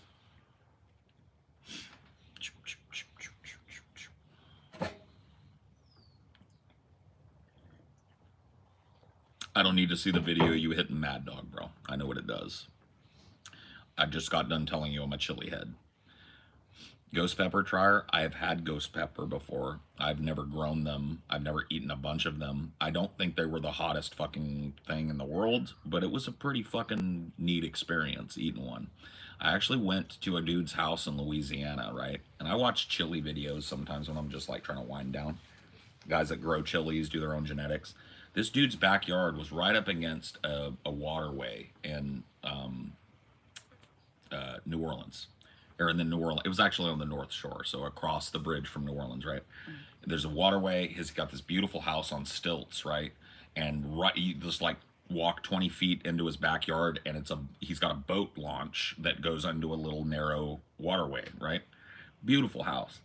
And I walk out on his backyard, and the first thing I see is that view. You know, he's got this whole wilderness and a beautiful little boat there that he can just go down the river if he wants to visit people, or he can go up the river if he wants. And I was just like, man, you got to set up here, bro. And then my eyes went down to his porch, and all around his porch, right, there were plants. And I immediately recognized them. Chilies. We're talking Butjolakia, that's the ghost. We're talking scorpions, Trinidad Marugas, where we're talking chocolate bootlas. These are some of the hottest peppers in the world, and he's growing them on his porch. I was like, oh, you know? I was like, dude, you're a chili head? He was like, oh my God, yeah, I use them in my sauces and the cooking and the Cajun stuff. And I was like, bro, dude, I've always wanted to try a Maruga. And he just picked one off. They were ripe. There you go, bro. That's the hottest pepper I've ever had, is a Trinidad Maruga scorpion. They're so mean looking. If you see a Trinidad, they have this like big body. It's almost like a tiny bell pepper, but it's bright red. And then it squishes down, and they've got this weird little stinger on the end of it. You can look it up. Trinidad Maruga scorpion. I've seen Johnny Scoville. He was one of the dudes that got me into like knowing a little bit more about peppers. I haven't watched him in years, but he was a chili head that used to just eat all the hottest shit and do reviews, and he had built up a real capsacin tolerance. I don't know if he's still doing it, but yeah, I watched Johnny Scoville. I watched a dude named Ted the Fire Breathing Idiot. I watched a guy called the LA Beast for a while that would eat a lot of super hots. Yeah, that was a sweat fest though. Biting into that fresh fucking Trinidad and just throwing away the stem, you know what I mean? And chewing that and downing it. That'll open your pores, let's put it that way. LA Beast here, and I'm about to blend up and eat 10,000 of the world's hottest peppers, and I'm gonna suck it through a straw in my nose. Oh God. You know what I mean? I love him. You gotta love him, because like in 20 years he's doing the same shit. Yeah.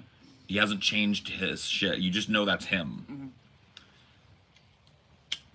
I saw one like from How to Cook That, and she like literally put like blood pressure monitors on her family when they were trying stuff just to make sure they were okay. Oh, I know. It's fucking crazy.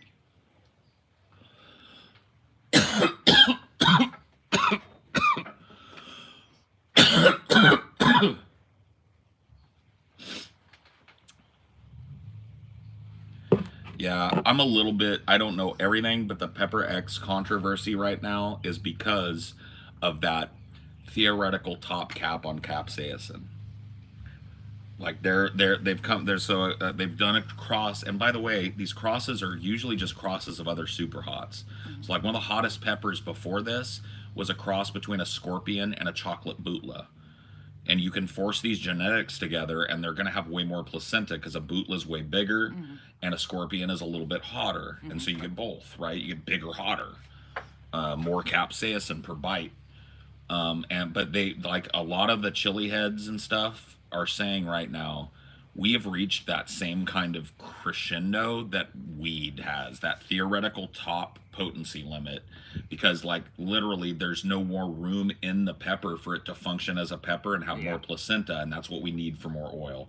So there's a lot of chili heads that are saying Pepper X is just trying to get in the Guinness books. They're just trying to like knock off the Trinidad Maruga or whatever the top one is now. I don't know all of the names, but that seems to be kind of what people think in that community or whatever. Sounds like a real crisis. I know. The chili heads are in fucking shambles right now, bro.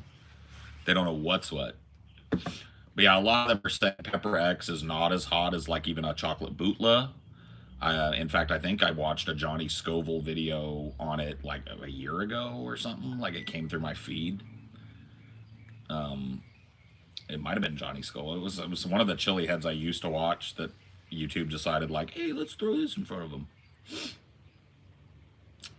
Paul finally realized how to get into the algorithm. I mean, I didn't even realize it. I just kind of like accidentally did a portrait mode stream one day, and like got like 10,000 views overnight. I was like, oh, and a bunch of people came back that hadn't seen me in years. I was like, oh, okay, so I got to do this now. I got to act like a Zoomer now.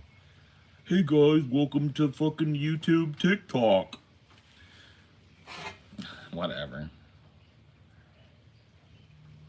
I don't mind it. I've gotten used to it, and the app actually works better like this. It's actually more functional. If I were doing this in portrait mode, it's way harder for me to read what you guys are saying and like ban you or look something up or like change the chat or do a poll or anything. I can't really even do any of that on the other way. So it was just like boomer shit for me to be doing it the way I've always done it. And when I accidentally did it this way, you know, I noticed that it was a whole different thing, and like I have way more viewers and all that.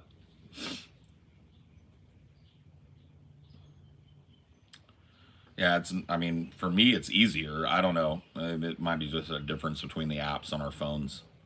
Because for me, it's way easier to just ban somebody. I don't have to like scroll and like, oh fuck, and the sun's all in it because it's all sideways and shit. It's just easier. I don't like the way it looks. I like a portrait mode because it's wider. You get more sky. You get more me. I'm a big fat guy. You only get like a quarter of me here, but that's okay. I like to look rotund, you know, because I am. When I lose weight, I'll look less rotund and I'll miss it.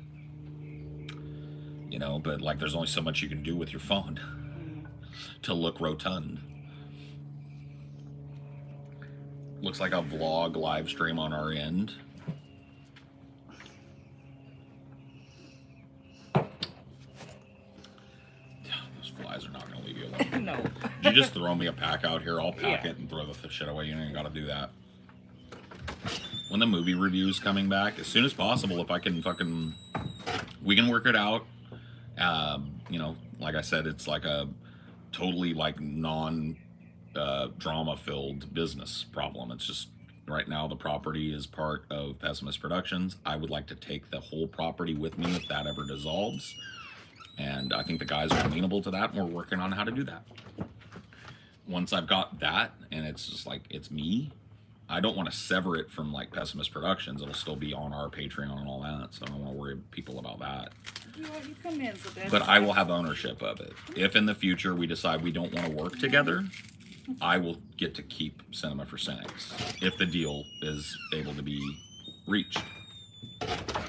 So that's where it's at, honestly, full disclosure. I mean, and there's no rancor. It's not like the guys are trying to fuck me or I'm trying to fuck the guys. It literally is just when you've got like a business that's made up of 2 or more people, and in this case 3 co-owners of a business, you have to work shit out contractually.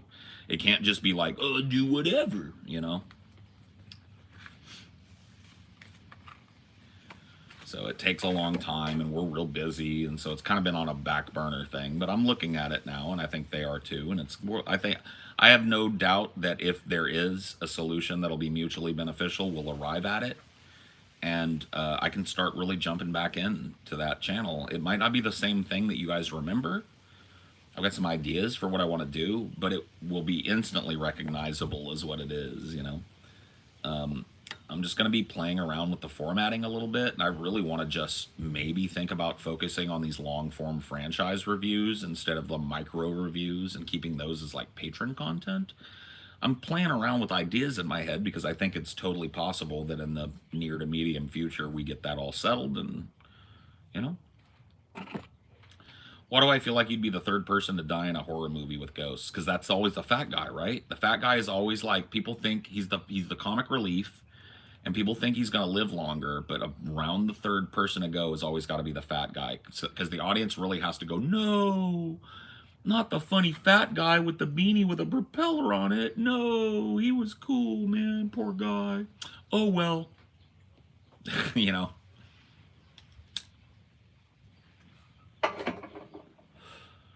Appreciate you, Paul. I've seen Baby Driver because of your reviews. One of my favorite movies now. Yeah, dude, I watched that movie with Amelia for her first time a couple weeks ago. She really liked it, too. It's a great film. Adam from YMS gave Nosferatu a 4 out of 10. Talk about the new Nosferatu or the old Nosferatu? Because if it's like the old Max Schreck Nosferatu, then he's a retard. If it's the new one, I haven't seen it, so I couldn't tell you.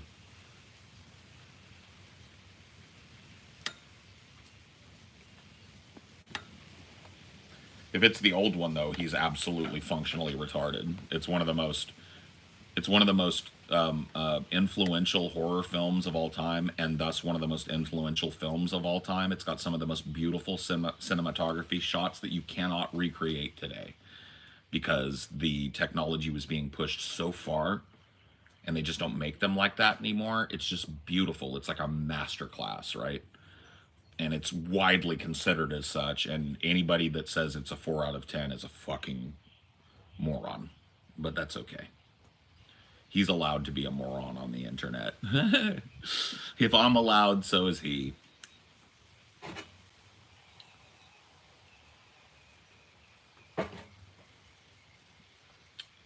We're talking about the original 1920s Nosferatu.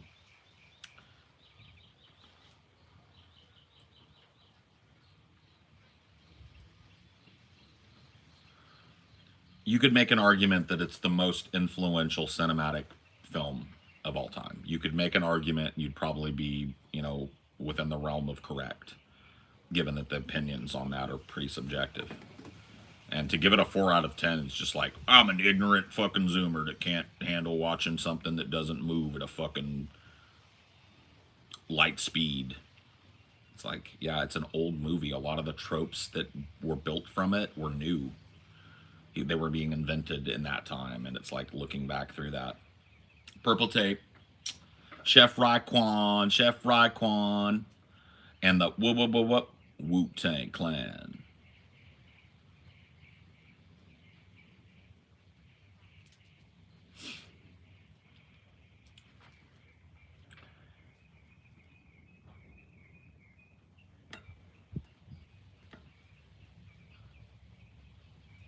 Your beard is majestic. Well, thank you. It's a really hard thing to grow a beard. See, what you have to do is you have to just stop shaving. It's fucking crazy, bro. The maintenance on it. Every day I wake up in the morning and I'm like, fuck, man, I've got to not shave.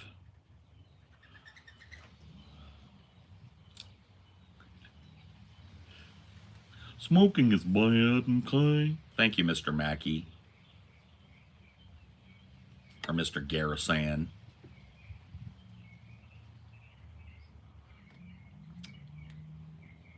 You're like if the dude and Walter were morphed into one. That is like actually high praise, my dude. That actually made me feel little butterflies in my stomach. Thank you. That's a genuine compliment. I love those two characters, man. And I see a lot of myself in both. I'm a little too salty to be the dude, and I'm a little too chill to be Walter, so I feel I'm somewhere in between them, you know?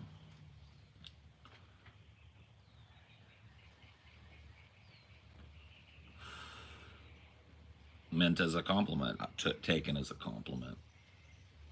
Please review more movies. I just talked about that, man. I'd love to, and I'm working on it. My beard just stops growing at a certain length. It sucks. Yeah, mine about an inch down. That's my terminal length. It won't get any longer than like right here, maybe. Although, and it's poofy, you know. So I've always wanted one of those nice, long, flowing wizard beards. TJ can grow one of those because I've always wanted to do that Pai Mei thing, where I grab my beard and go. But I can't. I can't flip this beard. It's a poof ball on my face, you know. But I think I like it. I think it fits my face better than a long wizard beard would. I think I'd look kind of weird with a wizard beard, maybe. And so I've come to love the beard. But yeah, it'll only grow like another inch or inch and a half from this, and then it's done. It's called terminal length if you look into it.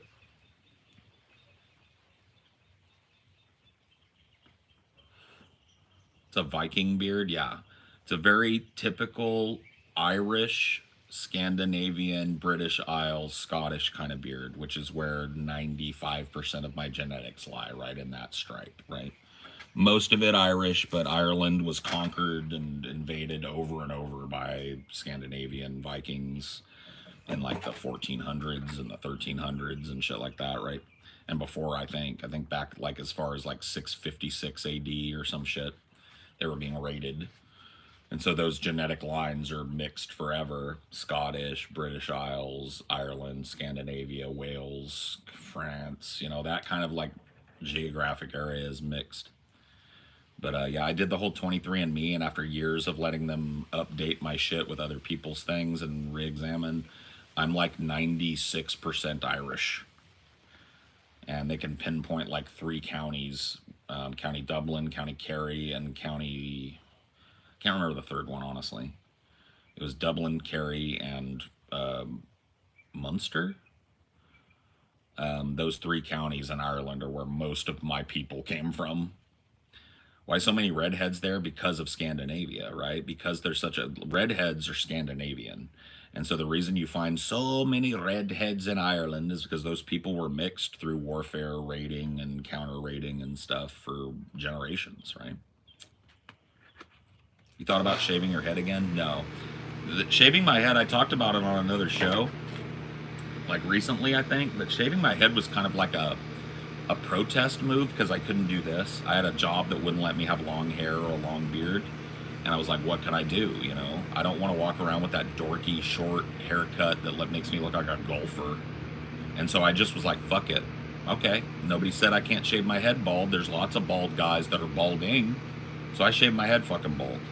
It was like a protest against my job's restrictive dress code at the time because they would not let me grow my hair the way I've always wanted it. And before that, I had girlfriends harping at me that I looked like dirty and like a hippie and stuff. And I should cut it. And, oh, you're so much more sexy when your hair is nice and clean cut. And so I went along with that like a cuck for fucking years, right? And it took me until I was about 35 to where I got out of that fucking restrictive business. I went back to school, but my marriage fell apart, and then DP happened, and it was a crazy whirlwind, right? But during that time, I realized, like, I don't have to shave my head anymore, bro. I could just have long hair if that's what I've always wanted, and now I do, and I keep it, you know, like, if it gets about another 3 inches or 2 inches, it's gone. I'll cut it back to, like, shoulder length, and I'm going to keep it there for the rest of my life as long as my hairline holds up, which it's holding up pretty fucking good for a 44-year-old. Little receding over there, you know, but my dad still has a full head of hair, a little bit of receding. Both my grandpas died with a full head of hair, so I'll probably just look like this for the rest of my life, honestly. Yeah, no, I mean, I don't think I will. If I do, though, I'll shave my hair. I'm not going to be one of those dudes that gets, like, a wig or a hairpiece or something. I'm not really that attached. But it would suck, because I like the way I look with long hair. So. But more than likely, because of my genetics, I will not go bald. My father is still alive. He is turning 70 in January, and he, yeah, has a full head of hair still. He could grow his hair long if he wanted. Both of my grandfathers, my maternal and paternal grandfathers, died with big, giant heads of hair. So one thing I don't have to worry about. Now, what I do have to worry about in exchange for that is cancer, heart disease, emphysema.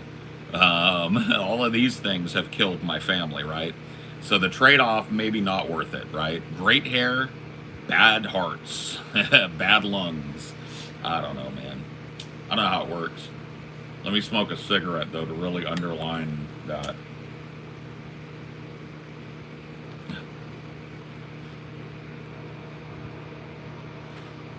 Grass doesn't grow on a busy field. I guess that's true.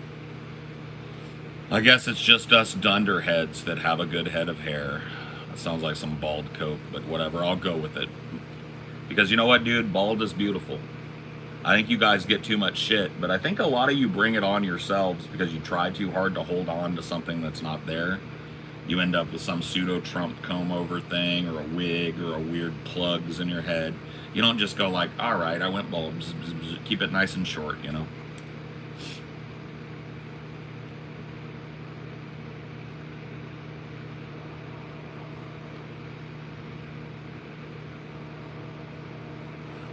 Yeah, people don't usually go beard bald, so, you know, I'm not super worried, man.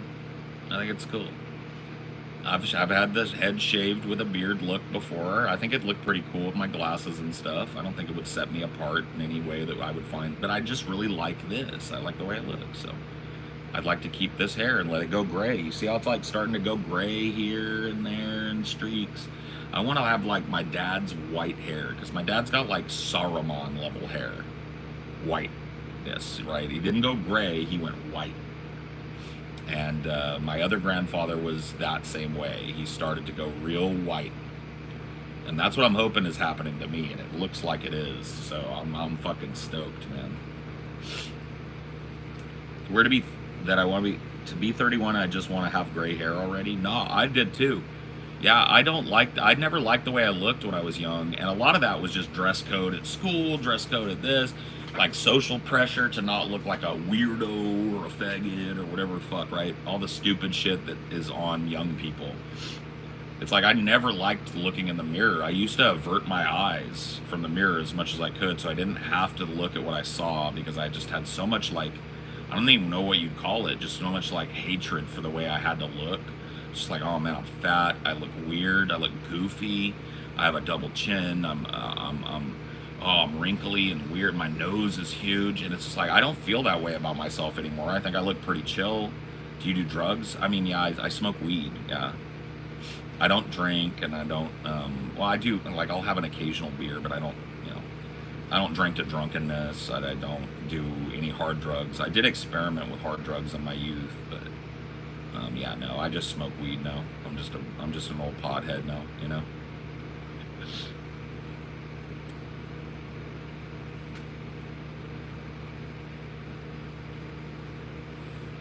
I'm glad it's not just about dressing, but thank you, I can present comfortably. Does that make sense? I don't know if that even fucking makes sense. Like, the way what people see when they look at me is what I want them to see now, not something that I don't feel like is even me. I'm big, I'm a fat guy, I cut a fucking certain jib, right? But it's a jib that I think represents me. And if people want to judge me for that, it's cool. But I feel good about myself, you know, despite my size or whatever the fuck. I'm working on that. I know it's unhealthy. I'm not a healthy at any size guy, but mentally I'm okay with my body and my face and my hair and my beard and my glasses, and I wear little watches because I think they look neat and I like looking at them, and I have nice shirts. I buy t-shirts that are cool, and you know, I don't know. I feel okay when I go out, like in public and stuff, and I never have in my life. I always felt like, oh my god, I'm bulging. My shirt's coming untucked. Oh, this polo is too small or too big. Oh, you know, like I always had a fucking thing, right? It was always so hard for me to just get dressed and go out because I'd be like, oh, you're gonna look fat in that. That's stupid. That shirt's too old. That fucking polo is ratty. That belt is fucking falling apart. Those shoes are wrong. You just look like a big Humpty Dumpty. Don't even try. Those slacks look awful on you. Don't put that on. Oh, fuck. What am I gonna wear? What am I gonna wear? That was my life, bro. For most of it. Like in high school, when I was just a student, I was allowed to be who I was. In high school, I dressed, my parents were not, and I didn't want to dress wild. I dressed like this. I'm going to be honest. My fashion really hasn't changed much. I didn't have a watch. I didn't wear glasses back then. Those are not, I mean, fashion accessories to me second, I guess. I need these to see. I need this to tell time. And I like looking at it. I guess that's fashionable. But yeah, in high school, I wore hoodies. I wore baggy pants. I wore skate shoes. I wore beanies. You know, band graphic tees and movie tees and stuff like that, right? And I didn't care, I didn't obsess about it before I went to school. I just went in my closet and I grabbed a pair of my pants that I liked, I grabbed my shoes, I put on a good t-shirt. If it was cold, I threw a hoodie over it and I went to school. And then like in my adult life, once I graduated and went into the working world, all of a sudden there's this conundrum in my head because I have to look a certain way for work, and that means I look a certain way when I go out, so I have to dress that certain way, and it's like fucking. And then I had girlfriends that were really like big personalities that were like, oh, you don't know how to dress, you still are in high school, let's get a collared button up. Oh, you look so nice. Oh, let's pull up your slacks. You know what, we're gonna get the slacks taken in because those are way too baggy. Yeah, oh, I like your shoes though, those are very nice loafers, so you're gonna wear those, you know. And I was just like, okay. But in my mind, I wanted to put the piercings back in. Like in high school, I had piercings all over my face. I had an eyebrow piercing, septum, labret, and tongue. I had gauges. I still do have the gauges. I had gauges in my ears back in the 90s. And in my mind, I was like, dude, I'd like to just grow long hair and get my piercings and get some tattoos. But they were just like, no, Dress like a golfer. You know? Direct D, can we be friends? Yeah. What's up, dog? I don't know you, but you got the check mark. Hi, my name's Paul. Welcome. We can't be friends, but we can be internet acquaintances. How's that, bud?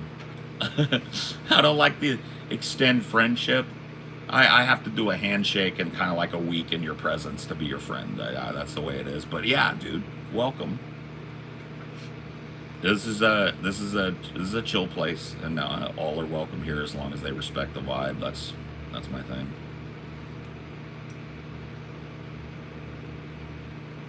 But anyway, through happenstance and I guess like good fortune and good positioning, I started to do YouTube in around 2007. Created my account in 2006. And I started interacting with the vlogging community there, but I was still working at a place that had a standard of grooming that kept me feeling bad about myself, right?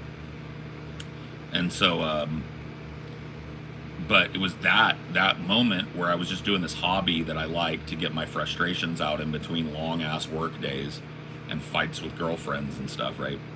That became what my work would be. It's crazy, right? How that works. It's like years later, I'd given up on YouTube mostly. I just still every once in a while would use it like a hobby. But the people I met in those early days started a big show, thought I'd make a good guest. I went on. The people on it really liked me. They asked me back a bunch of times. They gave me an offer of being a Friday guest and a little bit of a few $100 a week. I was like, fuck yeah, $200 a week to come on the show and be fun? Yeah, fuck it. You know, that's extra money in my pocket. And then, you know, I quit my job, not because of the show. I wasn't trying to do the show. I just quit the job to go back to school, and I did that in the early days of DP, and I was very clean cut still, very much like buttoned down, and like, you know, I was, but, and then my marriage fell apart. So I was with my ex-wife for 12 years. We were married for 5. And, yeah, or 6 of that. It was fucked, man. It was crazy. My life fell apart. I suddenly didn't want to stay in the area I was, right? Because I didn't want to be around all this negativity. I needed to move. I had met a girl. I didn't know if it was going to work out, but I thought, I'm going to get out of here, go to Texas, meet this chick, get out of this like mutually destructive dead marriage. It was horrible though, because my whole family, my whole friends group turned on me, right? I was kind of like God's only man. I had a little bit of money that I got in the divorce settlement in my bank account, and it was just dwindling, right? So one night I'm in the hotel room. I hit it off with this girl I met in Texas. We ended up really liking each other a lot at first. I mean, obviously on the internet we already did like each other, and then when we met, we really had a chemistry and we had a spark, and it was real quickly obvious that I liked this girl a lot. We ended up falling in love. And it's like during that time, I remember I was in a hotel room in San Antonio, Texas, right off the 12, I think, or the 212 or whatever it is that runs right through there. People from that area will know. It was right next to a fucking, it was like a La Quinta Inn, right next to a, what you call that? What's that little store that's got a gift shop in the front? It's like country dining. There's a gift shop in the front, and then you can go back and get like country fried steak and shit. I'm brain farting on the name because we don't have them around here, and it's been like a year since I was at one. Fuck. This is the downside to Stoner. What is that? It has like a weird little funky gift shop in the front, and then you go up and they'll take you to the big dining room. Cracker Barrel. Thank you. So you, like, people from around there will know probably exactly what I'm talking about. It's like a big La Quinta Inn, big corporate La Quinta, and in that very same parking lot is a Cracker Barrel. And Ashley, my ex-girlfriend, worked at that Cracker Barrel. And I remember one day, she went off to work, right? And I was sitting in this hotel room, trying not to think about my bank account disappearing, right? Trying not to think about the fact that I needed to go fucking like figure out where I was gonna live, work for a job. I was trying to be in love, right? I didn't need to set that aside, but you can only be in love as long as the bank account is positive, and it was going negative quick. It's expensive to fucking live in a hotel, guys. Let me tell you that. And It's like a week into that, she came home for work, and I was like, what am I doing? I was like, all right, I got to hit the job market tomorrow, but I'm going to make a phone call first, because nothing ventured, nothing gained. And so I picked up the phone and I called TJ. And if you know TJ, you know that it is so rare for him to pick up the phone. Like, I'm his business partner right now, and I've known him for 10 years. And if I called TJ, there's like a 10% chance he doesn't just fucking, you know what I mean? But he picked up. And I said, hey man, you know, I'm going through a lot right now. You know, I told you I got a divorce, and I'm going through that, and I'm in Texas, and I'm living in a hotel, and I'd quit my job, and I was like, you know, I'm going to go job hunting tomorrow, but I wanted to ask, man, is there any way that you think I would fit onto that show, and that you guys could take me on? You know, I don't need to make a bunch of money. I just need enough so I can get a little apartment and live, and I'd be willing to work hard, man. And he said, he got real quiet, and he said, let me get back to you. And he just hung up on me. And I was like, fuck. So I'm like getting myself ready for bed. Early to bed, early to rise. I wanted to hit the streets and fucking get applications. I didn't even know at the time that a lot of that was moving to online apps and shit. I was going to do it old school, man. I was going to say, fuck it. I want to live in this area for a while. I'm going to find a little Starbucks. I'm going to find a McDonald's, whatever I got to do, right?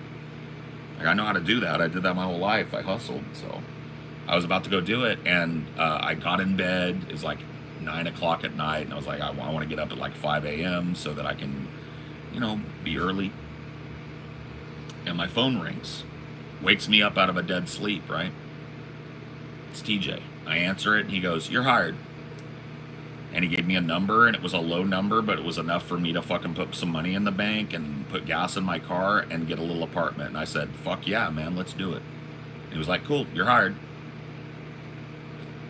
And that's how my whole life changed. It led to me, you know, doing an internet personality job for the first time, and being on a big show at the time on YouTube, The Drunken Peasants.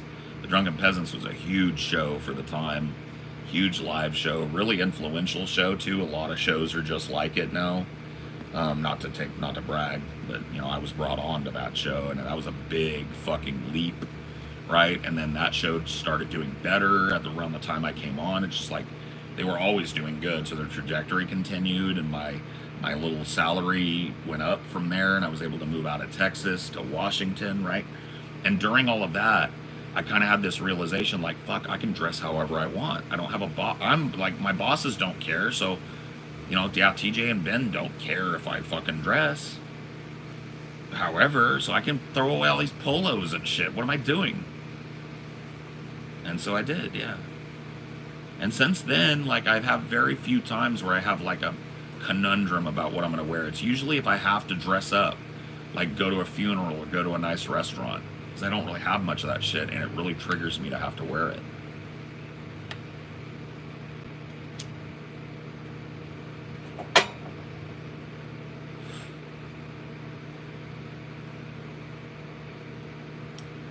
Yeah, here I am, like, fucking, like, over 10 years later, and I make my nut every month doing a show. You know? How fucking lucky am I? You know, because I really do love my job. It's hard as fuck. Like I said, day before yesterday was a 13-hour live day for me. I did 3 hours of this. I did an hour of this just for the patrons. I did a 7.5-hour live show. And then I did another hour live show for the patrons after that. It was like a 13 fucking hour show. So I work hard.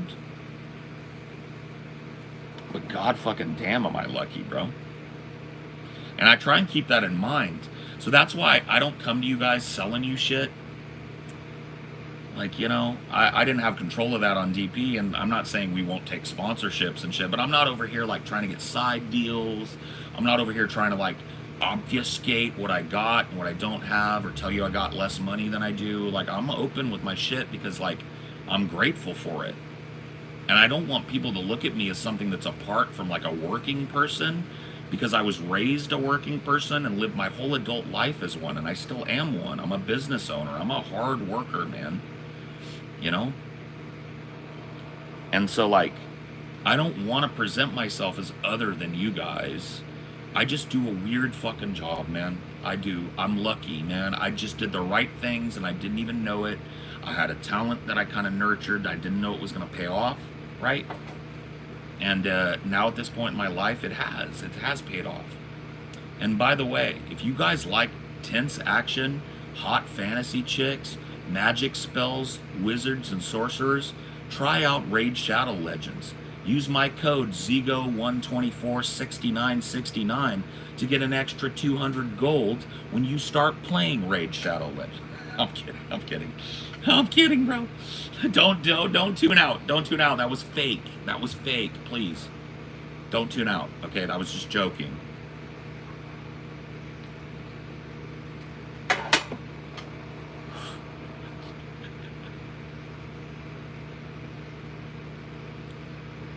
It was hilarious how you set up Scotty the other night.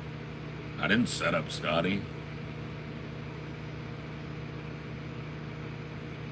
Well, if you act now, yeah, you'll get Fantasia, the Orc Rogue, an exclusive hero that only you can have, but only if you sign up now and use the code Paul Zigo's Big Fat Balls 69.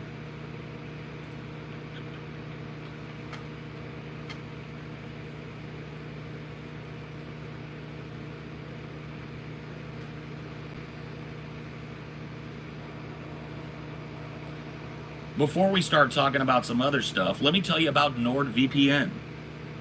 You need to keep your data safe. Companies aren't the only people trying to rifle through your metadata. That's why I never connect to the internet without first connecting to my NordVPN account. Fast servers and the security of knowing that you are hack-proof. Sign up below. I mean, I could do it, guys. I could do it. I really could do it. But I don't.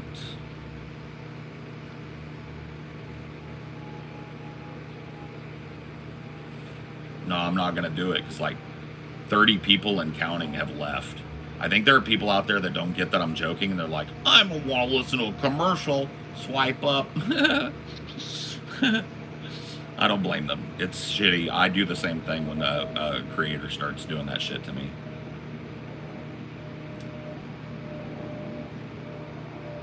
Wear your coffee brand, bro. This is gonna blow your fucking mind because it's super expensive, but it's so good. It's this brand called Folgers. It comes in this bespoke, really cool fire engine red pack. And it's like, it's already ground up in there. Yeah, I know this is rich guy shit, but guys, I love my coffee, right? Folgers, and it keeps forever too. Like you get a bucket of it, right? You open it and you go, and then you could, it just keeps forever. Yeah. So I know, fucking high end shit, you know, but like I have a little money to spend, you know, so I get the Folgers. Is that a cross on your? Yeah, it's Senor Tomat, who died for your sins, and this should remind you of his sacrifice for you on the cross.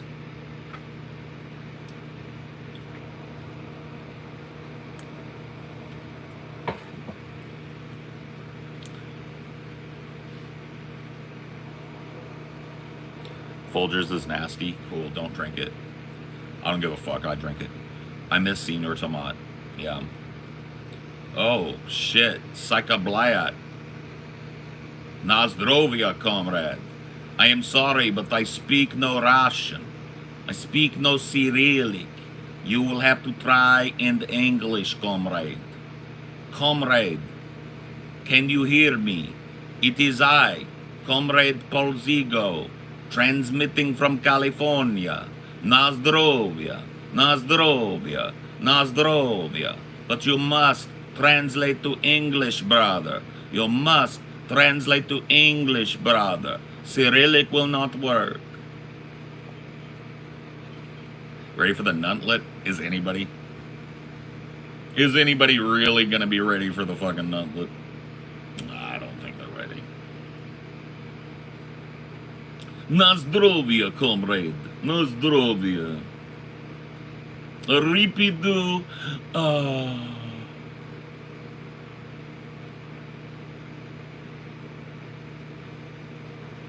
Paul is a tanky confirmed. I know. Oh shit, mask off. Oh, hold up.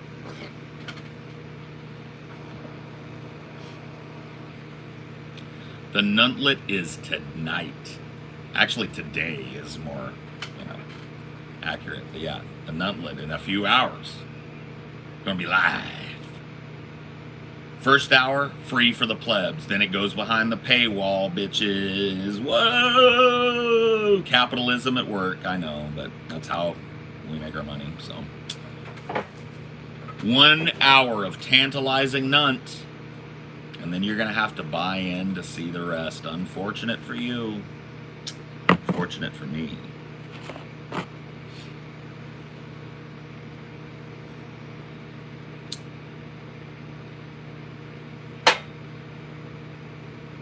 What's the Nuntlet? We're going to be doing a 6-hour gauntlet, as we call it. And this one is going to be on Donald Trump. We call it the Nuntlet because Donald Trump has grown a vagina on his neck. A legitimate vagina. Go look at pictures of Donald Trump. Zoom in right here in this zone below his chin and right at the top of his fucking clavicle there. And there's literally, like, if you zoomed that in, you would get banned, you would get fired from work because they would think you were looking at a pussy. So we call that the nunt, the neck cunt, you see. So the Nuntlet is the gauntlet of us watching Donald Trump through the ages and seeing if it drives us crazy in about 7 hours worth of work. Lol, that's awesome. Yeah, I know, right? Paul will have a nunt one day now. If I do, you'll never see it because I've got this beautiful bushy curtain covering my nunt. I shit you not. If you found a picture of Donald Trump right now from today and you zoomed in on it and went to work and made that your background, you'd be fired by the end of the day. They'd think you had a hairless pussy. An orange hairless pussy on your screen. They'd be like, you can't have hairless pussy on your screen, you're fired. And then you could zoom out and say, that's just the president, sir. I shit you not. I shit you not. It's that. I wouldn't even mention it if it was just normal, like, old guy saggy skin down there. He's got a pussy. It's got like a clitoris on the top. It's got folds. It's got labias. It's got like labia majora on the outside, minora on the inside. It's got a clitoris at the top. It looks like it might have like a vaginal canal in there if you dipped your finger in. It's not good, bro. It's not good. Ever burn your beard smoking? No, but I'm not 5. If you've had a beard for longer than 15 minutes, you learn how to not light things near it and not how to cherry into your beard. It's like one of the things you have to learn. Otherwise, you won't have a beard and you'll have horrible burns. Ross Agro, say it one more time, buddy. Where's the Trump clit? Right there at the top. Look at it. You just got to go look at a picture. It's right there at the top. At the top of the nunt. It's there. I'm not lying. You can go look it up.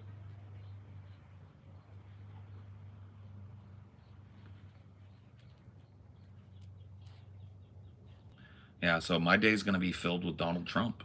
You know, young Trump, middle-aged Trump, old Trump, diaper Trump, nunt Trump, demented Trump, orange Trump, saggy Trump, dumpy Trump, fat Trump, bad golfer Trump, shady businessman Trump, liar Trump, guy that has to pay hookers Trump. It's going to be all day, dude. It's going to be all day, bro.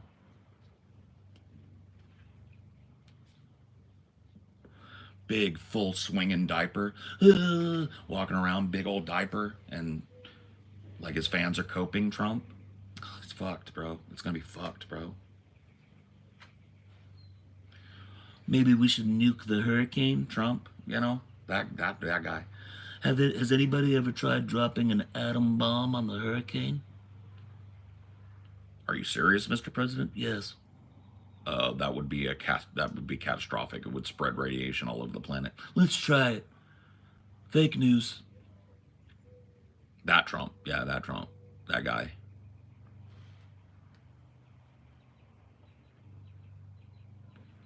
Big old dump in his pants, too, while he's doing that. Shit all up under his balls. Drop a nuke on the hurricane. Wind energy is above gravia. That Trump. All day, right?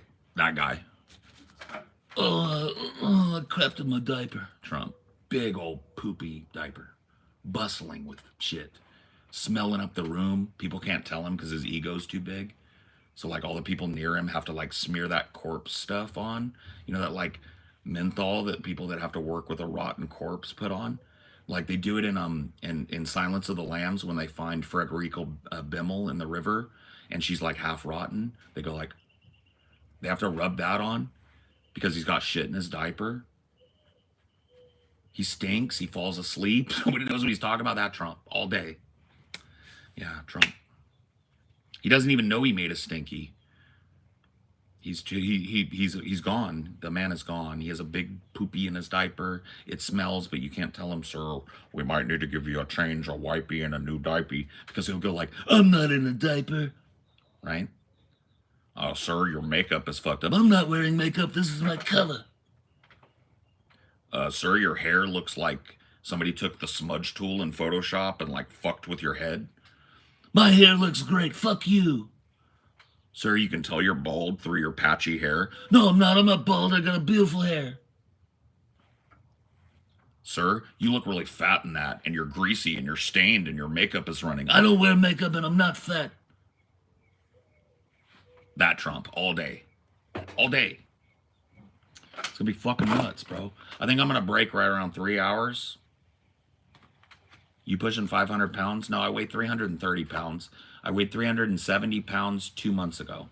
So I'm losing weight. But thanks for being concerned, Mr. Gamer. I appreciate it. You can't even walk. What am I doing? Where's my wheelchair? Where's my wheelchair? Let me sit down. Oh, let me stand up again. Oh, shit. Okay, all right. Thanks, though. Trolled. I got trolled into standing up. I'm doing 500 pounds. I'm out of control. I'm weighing 500 and I'm out of control. And there's no way to slow. And there's no way to go.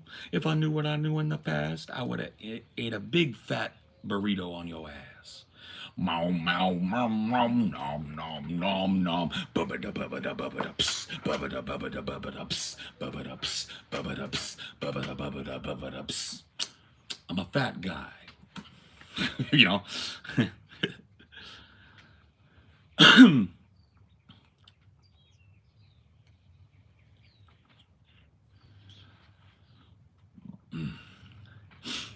Hate is mad for whatever reason. Ain't that the truth, though? Ray Sremmerd had it figured out. Hate is mad for whatever reason. My girl, she's a real crowd pleaser. She bad, but she wanna be a teaser. Young boy living like an old geezer. Hate is mad for whatever reason. You like comethazine? Yes, I do. I like comethazine. Cruising down the street with my heat, chopper on the seat. Bitch talking tough, buddy sweet, had to bust my heat. I just wanna bust down my block, VVS on my feet. I can't do it, but yeah, I like comethazine a lot. Yeah, I listen to a lot of comethazine.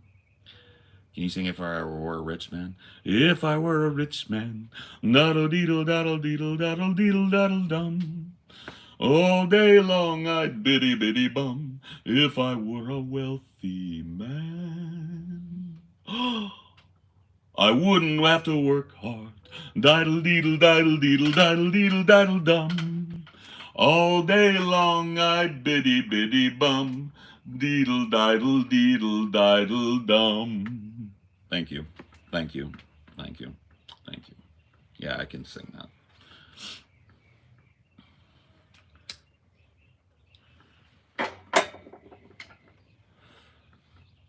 I'm singing in the rain, just singing in the rain. What a glorious feeling. I'm happy again. I'm laughing at clouds so dark up above. There's a song in my heart and I'm ready for love. Let the stormy clouds chase everyone from the place. Come on with the rain, I've a smile on my face. I walk down the lane with a happy refrain.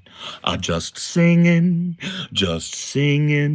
in the rain. Do do do do do do do do do do do do do do do.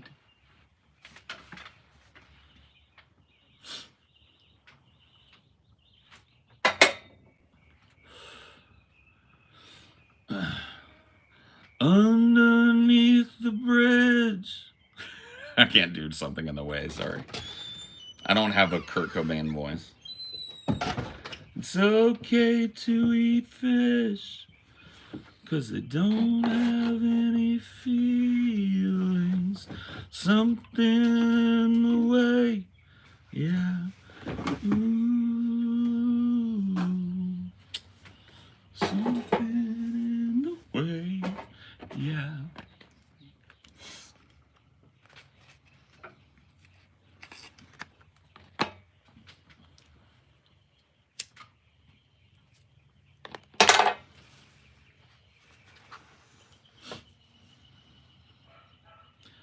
Plateau is one of my favorite songs. Many a man has scaled the grand old face of the plateau. Some belong to strangers, and some to folks you know. Holy ghosts and talk show hosts are planted in the sand to beautify the foothills and shake the desert land.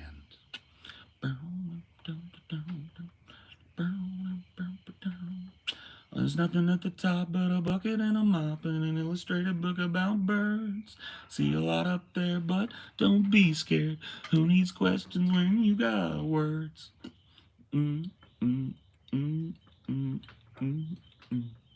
Great song, but I like the Meat Puppets version.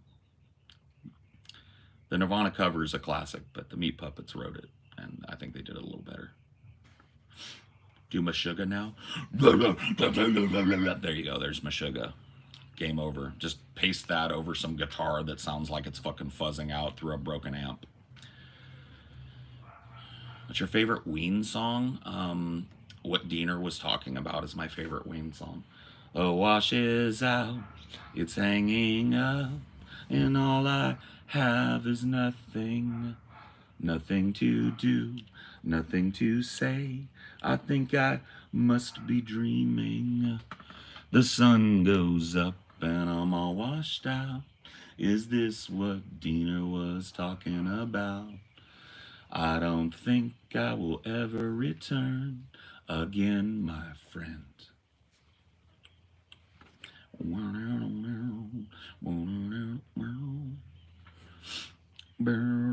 Have your parents encouraged your interest in art? Yes, in their own subtle way. I don't think ever deliberately. They made me love music, and they never stopped me. They always supported every creative thing that I ever did with their whole hearts. And that led me to be able to do what I do. And I'm eternally grateful to my parents for at least being based in that way. Despite whatever failings they may have had, they let me explore things that other kids would have been chased off of. Entertaining people, being in school shows, paying money for me to go on field trips so I could compete, paying money so I could go to a really good summer school. Even though I had a scholarship, they still had to pay fees for me to get up there and food bills and stuff. And they did all of that despite not having a whole lot of money because they did not want to stand in the way of what I was. They didn't know what I would be, but they didn't want to burden me with their opinions on what that should be, and I'm so grateful to my parents. Speaking of, we gotta talk about that later. Parents?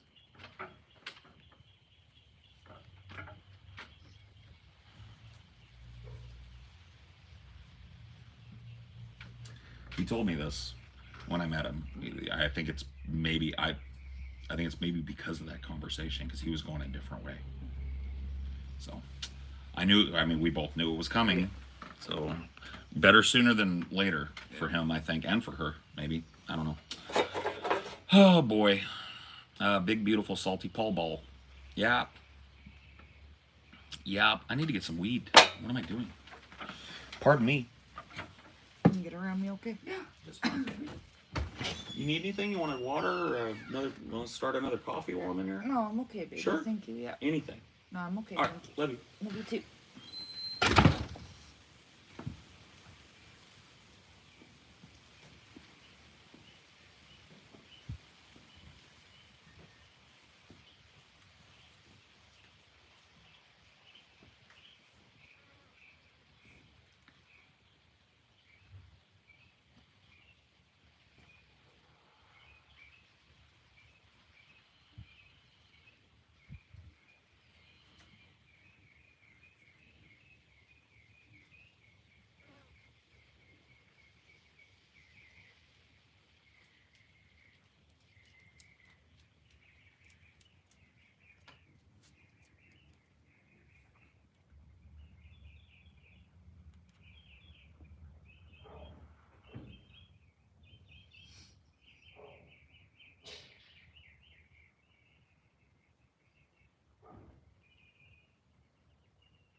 Let me get one peppercorn, Paul. One? Okay. I mean, if you come over, I'll give you a peppercorn. But only one. Can't spare me anymore. Peppercorns come at a premium, my friend. I think you know this. The world is covered in peppercorns, sir. The real value is in salt, as we learned. Salt has started many a war. Yeah, for a long time, salt was oil. I mean, it was the currency of the kingdoms. And so wars over salt mines and shit were pretty brutal. And it was used as like a substitute currency. Like you trade salt straight up for gold or anything else you wanted. Yeah. For refrigeration, that's all you had. Yeah, it was the only way to preserve your food. So it was necessary for this growing society to have meat that they could eat, farm stuff to preserve foods and vegetables, pickle things, brine things. All that stuff was needed in this early time, and salt was the only thing that could do it. No refrigeration. The only way to do that would be to bring in these absurd blocks of ice and just have, you'd have to be a king to have a refrigerator in the medieval times, you know.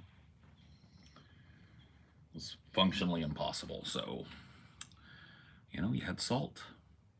And kings needed it, and peasants needed it, and everybody in between needed it. The lords, the ladies, the serfs, the fucking invalids, the jesters, and the court appointees, and the king and the queen, and the prince and the princess, and everybody in between. They all needed it. They all had to have it, or they'd die. They'd get something fucking trichinosis or something from eating bad pork, or they'd fucking, you know, go hungry for a season because they didn't preserve their shit right. They had to have salt.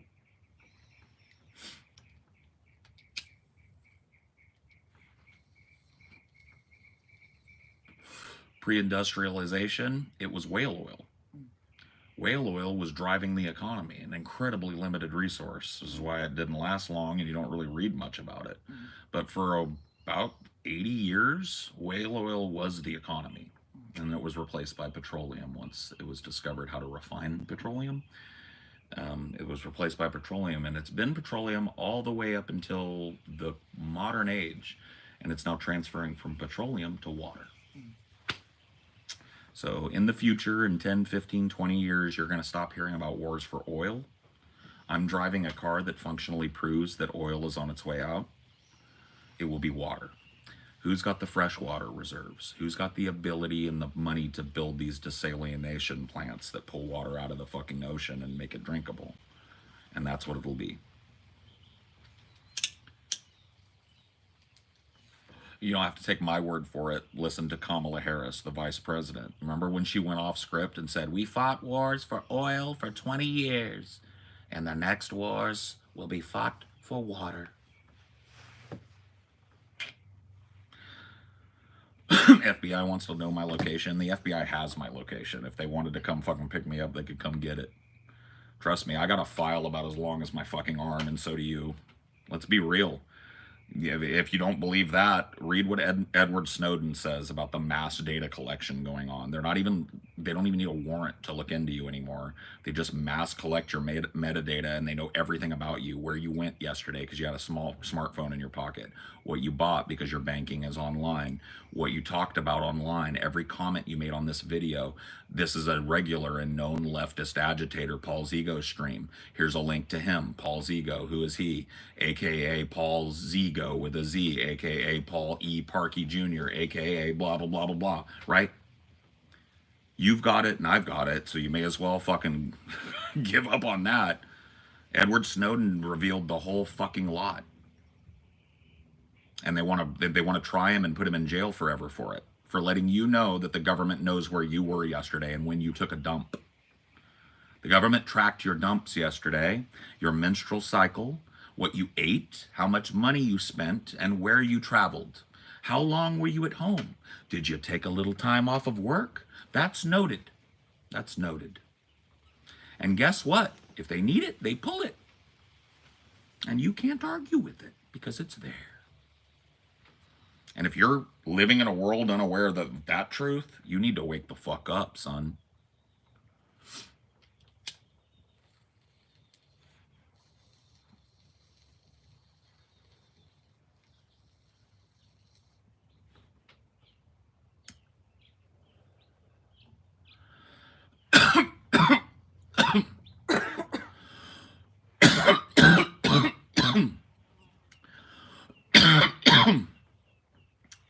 That's way better. This is like shake. So I'd say it's probably around 20%, maybe a little more. 22. Premium shake, but shake nonetheless. This is not that compact fucking soupy bud, man. This is good. Cough wasn't as deep because it's not as spicy. You ever do wacky stuff with the government watching you in mind? No. I mean, I'm a pretty wacky person, though. They probably got a fucking monitor with my fucking life on it, and they just laugh at it all day. That's what I assume.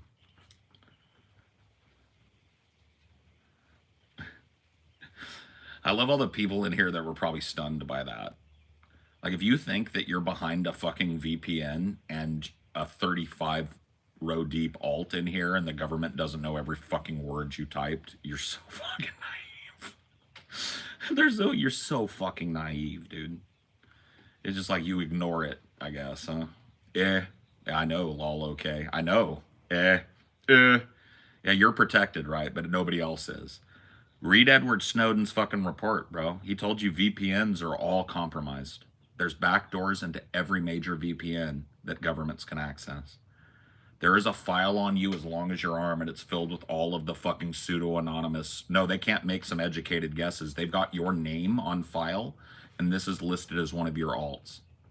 And it wasn't even done by a person. It was mass data collected by a machine and collated and added to your file, bud. I don't care how many fucking deep dark web VPNs. I don't care how much you pay Nord every month. Edward Snowden revealed years ago that the government has secret fucking DoD deals, and governments all over the world do. They give them back doors into VPNs. You're fucked. Every piece of autism that you spew in here, every troll comment, every funny, let's kill somebody comment, they've got it all. They know your name. They know who your mama is. They know where you work. They know how you make your money. And nobody ever looked at you.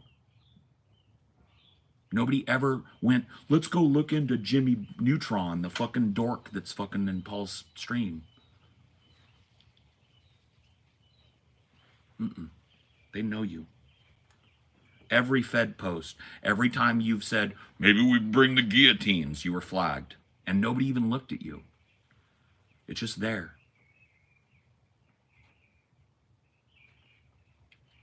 We've known this for fucking like over 20 years now. We've suspected it at least, and Edward Snowden confirmed it.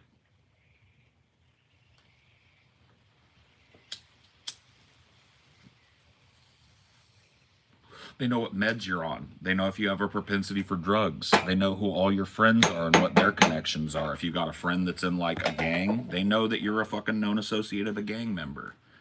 It's fucking crazy, guys. There's nothing that you've done, unless you are some kind of crazy off-the-grid survivalist that's calling me from the middle of somewheresville on a fucking 3 deep satellite connection that you find on a burner phone, which you're not, right? They know where you are. They know what you're doing. They know when you last took a shit. They know you got hemorrhoids. They know your wife is having fucking period cramps. They know you're thinking about having a baby. They know you hate your job. They know where your political leanings are. They know who influenced those. They know who among your friends group is likely to influence those most. They know who your boss is. They know who your fucking ex is. They know who your ex's fucking new husband's kids are. They know what your relationship with that is. They know if you're still in contact or not. They know why you broke up. They know what you bought yesterday on Amazon. You went and got hand lotion. That means you got skin problems. They know your skin is dry. You went and got fucking pseudoephedrine. They know you've got fucking allergies. They know everything about you unless you are on a burner phone and living off grid, and you're not. Cap? No cap. Read it. I'm not making this up, bro. I'm not making this up. Nobody knows it because nobody asked it to do it, but it's there. If your name pops up on the radar, they're going to know how much you shit yesterday.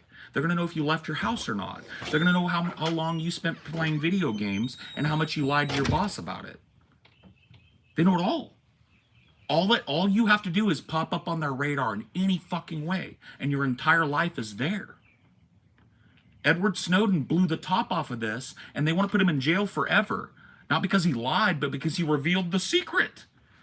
Data centers all over the world are constantly collating your metadata, and they're telling you hide behind a VPN.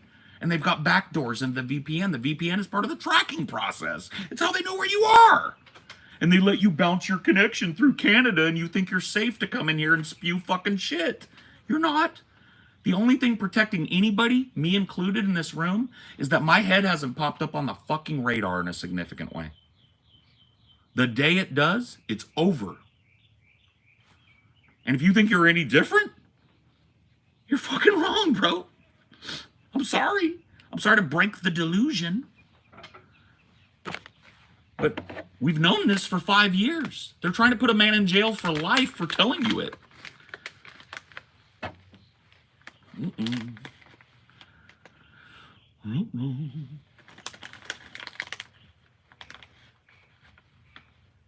Oh, I'm a hacker though. I have 2-factor on all my stuff. Oh, Paul just doesn't know. Dude, I worked in networking for fucking 8 years, dude. There wasn't a person on my campus that I didn't know everything about. If it was at my fingers, bro. I was the sysadmin of a fucking multi-school site network. And I had sysops access to the district website. That means I could look up any name in the district, where they lived, who their parents were, the whole fucking nine. I had all their background checks. I was the data analyst. I was the chief data analyst on 3 sites and the district office. Networking was my job. Managing a network through the server was my job. I know what they can see. You know, this is not just me pulling it out of my ass. I was in the industry for 8 fucking years.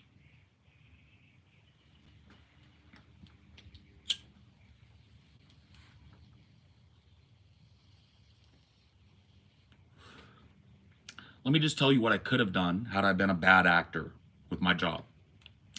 I could have downloaded into a spreadsheet and shared the names of every student in the school district. I could have gotten into the phones of every teacher in the school district. I could have watched while every teacher in the school district was on their laptop while at home. So they could be at home late at night jerking off to some porn and I could tune in and watch. Okay? And that was just a fucking lowly sysadmin at a site level fucking school. Now I want you to extrapolate that out. Oh, I'm on with my girlfriend at night and I'm naked, right? And I stand up. If Paul's ego's a scumbag, he's watching my penis flop around. We decide to masturbate together because we think we're in private. Paul's watching. I never did this, but it was at my fingertips. Apple remote desktop and full sysop privileges at the server level. Anybody that touched any of my machines, I had everything on them. At my fingertips. I participated in two investigations of teachers looking at inappropriate material while I worked. I shut down countless tries of kids to get on my network and use a fucking thumb drive installed bootloader to get around my fucking network. I shut down probably 100 of those over my 8-year career. I could see it. I had an alert set up so it would ding my phone when it happened and tell me exactly which machine it was in. It would literally like, ding. Bullshit. You guys just don't know the industry. Somebody back me in here. Apple remote desktop and sysop level admin privileges at the server. Anything that touches that server, I watch it. Tell people that it's wrong. I know somebody out there must have some experience in this, right? And if you don't, all the better reason to shut the fuck up and listen to me. Paul is right. You got a girlfriend? I'm married.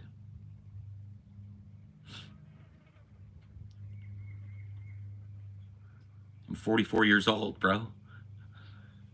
That's sysadmin 101, yeah. People below me had some of that access. Site level TSA techs, teachers on special assignment that were kind of like able to, they had access to some of that. You're freaking them out, Paul? This shouldn't freak anybody out. You should have been knowing this, right? I have a BS and NSA and a CompTIA Security Plus cert. That's big. I have a CEH cert as well. I don't even know what that is, so that's deep. Paul is right. Somebody look it up. I mean, I'm not fucking making it up, and I'm not over emphasizing it. If I was a creeper or a weirdo or a bad actor, I could have downloaded your whole life off of your laptop. Anything you looked at, I could look at. I could watch it live through your webcam. I could Apple remote into you without you ever seeing that I'm there and watch everything that happens on your screen and listen to every conversation you have on Skype. If I was a scumbag, I could have known your whole life. If you have an Apple device and you want to get on my network, so you got an iPhone, I can watch your iPhone. I can see who's calling you. I get a report. I can generate a report on everybody that you've contacted in the last fucking 50 years if you were on my network. And it's a keystroke away. I can do it from my laptop. I can watch 10 of you at once. Apple Remote Desktop is set up in such a way that I could pull somebody into a computer group, right? Teachers. And there would be 15 or 20 of you on my screen. And I could watch your webcams or your desktops and click on one if I saw something interesting. And full screen it and watch and hear whatever you're doing. I had full admin oversight over 3 sites, hundreds and hundreds of end users and children, thousands of children. And I was a low-level site tech for a school district. Full ops. Yikes, right? Good thing I'm not a dick. Good thing I knew that there were people watching me too. And if I abused my privileges, I'd be fired and sued and put in jail probably. I worked for the school district. I had to take a federal background check. I had to sign documents saying that I wouldn't fucking do anything creepy or hurt anybody with my job. My boss and the overall fucking district sysadmin was watching me. If they tuned into me and looked at my desktop while I was watching Mr. Johnson or whatever jerking off at 3 a.m., I'm fucked. Right?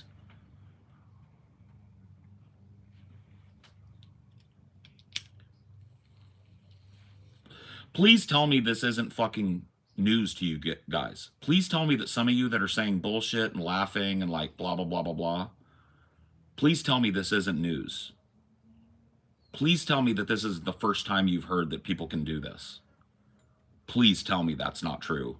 Because if that's not true, you guys are fucking lost. You guys have probably done some crazy shit.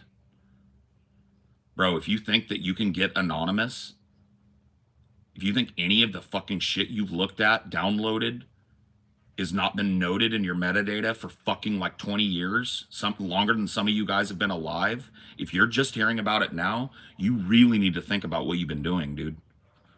I'm actually getting scared for some of you guys, honestly, seeing like some of the people going like, no, you can't get anonymous, bro. You cannot.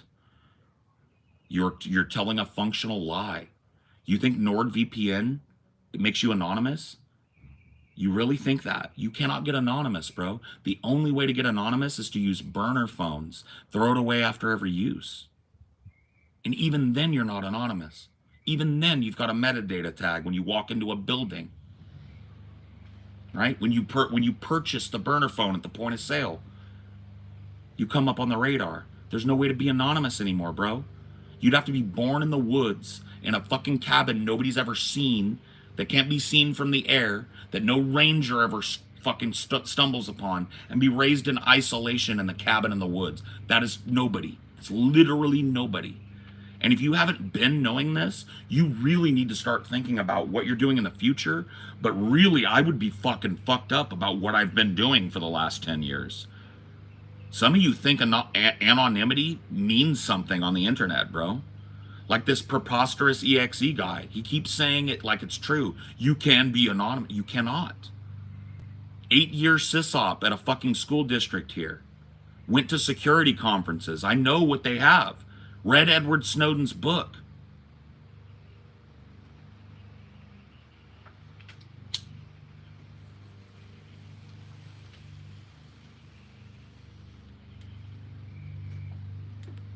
It's not even hacking. It's built into your device. The phone you're on right now is sending a constant stream of metadata to the fucking NSA. And they're collecting it. And it doesn't matter if you're bouncing yourself through a double VPN. Because Edward Snowden told you they have fucking functional backdoors to every VPN, big and small. They circumvented VPNs 20 years ago. They sell it to you so you can think you're anonymous. It's like a fucking honey trap. So you get on there and you're like, I'm going to go look at Lolly. They've got a file on how much Lolly you've looked at. I'm going to put on my VPN and then I'm going to fucking use a virtual machine to double my VPN and then I'm going to look at Lolly. They know. All of you are on a list. If this is like, if you're going like, fuck, what did I look at? All of you are on a list. The only thing that's keeping you in your DX racer and not a prison cell probably is the fact that nobody's popped up on you haven't popped up on a radar yet. Dude, if you're one of these people coping in here, you ought to be really scared, dude. I don't look at that shit, so I don't have to worry. But you guys, though? Fuck. Yeah, that's what a VPN is. It lets you watch the BBC without getting fucking paywalled. It's not for your anonymity. There's nothing you can do for anonymity. Tor was created by the US Navy. The internet was created by DARPA. It's a government project. It was invented by the US fucking military industrial complex. It was designed at the Pentagon, fuckface. They've got back doors into everything. You think they let you fucking be free? You think that you would be stymied if all of a sudden the government was like, let's look into this preposterous EXE guy. Oh shit, he's he's got Nord. Fuck. I wish we could see who this motherfucker is. Is he a man, a woman? Is he 15? Is he 50? No.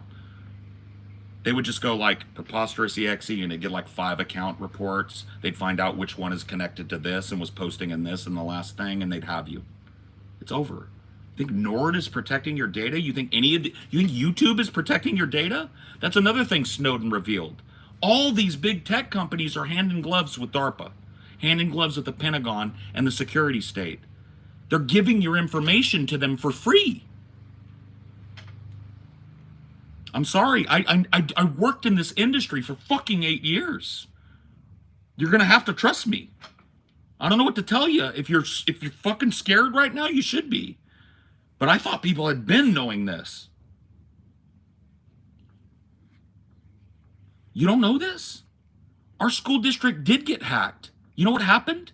They caught a fucking 15-year-old at the high school who did it from a high school computer. We had unregistered access to our email twice from the high school. It took 1 month to find the kid, and that was with no NSA. That was just me and 2 other nerds with ARD figuring it out. So what now? He was anonymous for exactly 1 month, and he got 2 hacks off that were immediately rolled back due to redundant backups. It's pretty interesting. I don't know how I stumbled on this. I appreciate you sharing your knowledge. No problem. Feel free to stay around. I do these a lot. I'm not this animated, like angry usually, but I'm just trying to like, dude, this spooked me out, but like 20 years ago. When I got into the industry and saw what I could do, I was like, fuck, I'm like a walking privacy complaint. I literally could see where you went if I wanted. I'm just a trustworthy guy. And I knew people were watching me. Like I said, there's a chain of fucking command. I wasn't at the top, but I was high enough to know where you went yesterday. What you bought on Amazon yesterday. Read your texts, read your emails, inner district and outer district. I can watch you. I can take control of your machine when you're not looking at it. I can turn on your webcam without the light coming on, so you have no idea it's on. I can see if you're at your desk, and if you're not, I can use ARD to monkey with whatever I want to on your desktop, go into your emails, anything you've got a permanent login for, I'm in. And if you're behind a password, I can get into your keychain. I don't even have to get into your computer for that. Your keychain's part of my server access.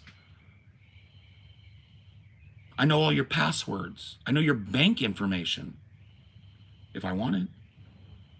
If you logged in to your bank website from your phone and you brought it onto my network, I know your bank.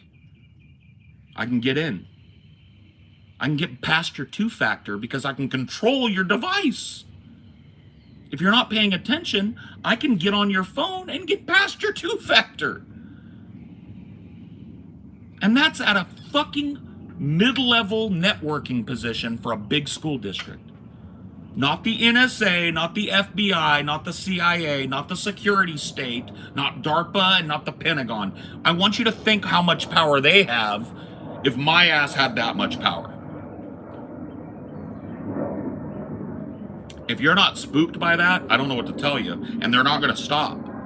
It's getting worse. No, we're not talking about Trojan malware. This is not the Juarez days, dude. We're talking about a surveillance state that knows when you took a shit last because you have a cell phone. They know everything that you say in here. They know every VPN you use because they have backdoor access built in by a contract with the government. They know every porn that you're into. They know what your fucking sexual proclivities are. If you're closeted, they know you're queer. If you're queer, they know it. They know who you dated. They know everything about them, who their parents are, why you guys broke up. Every text you've ever sent to a loved one, they can read it. This is truth. All of the phone companies, all of the telecom and tech companies were revealed to have contracts with the government for easy access to your data.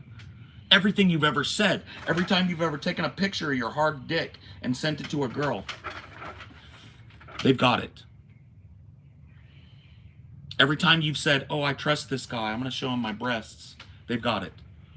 I trust this guy, I'm going to give him a quick flash of me masturbating with a dildo, but I'm going to use Snapchat because those disappear. They've got it. They don't disappear. They disappear off of your phone and theirs. They've got it. Archived. Okay, and?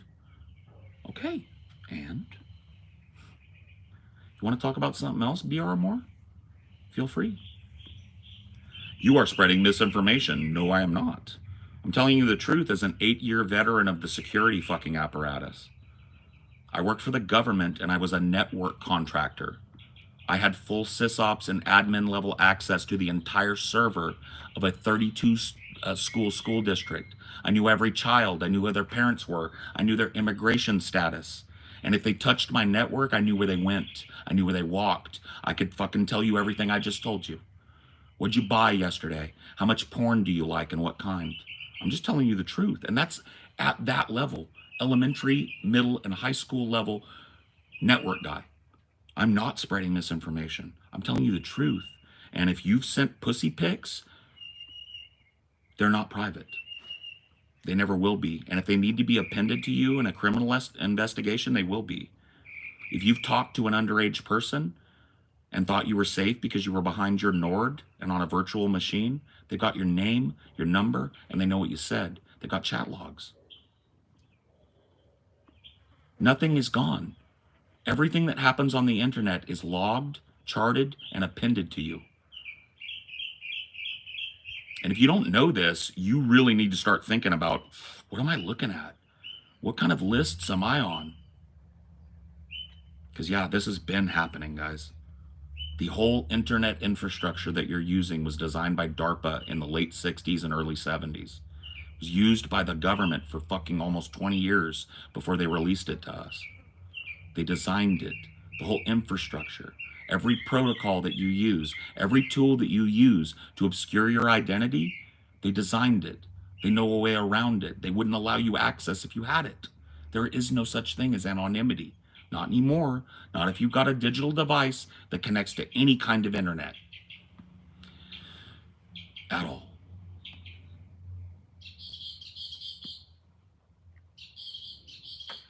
And yeah, if that's all you're doing, shit-talking people while you play Rocket League, no dirt on you. But if you're one of these people that's got like a porn folder that would make a fucking demon blush, it's not secret, even though you buried it in your taxes folder. You know? Even though you put it in your taxes folder, it is apparent to anybody who wants to look into it in the security apparatus that you have lolicons sucking on horse cock. Okay? Yikes. I know it's spooky. I'm sorry to have to be the one that... what's your suggestion here? Be aware of how little your privacy matters. Be aware that you have none. Don't conduct yourself like you're anonymous, because it's being logged.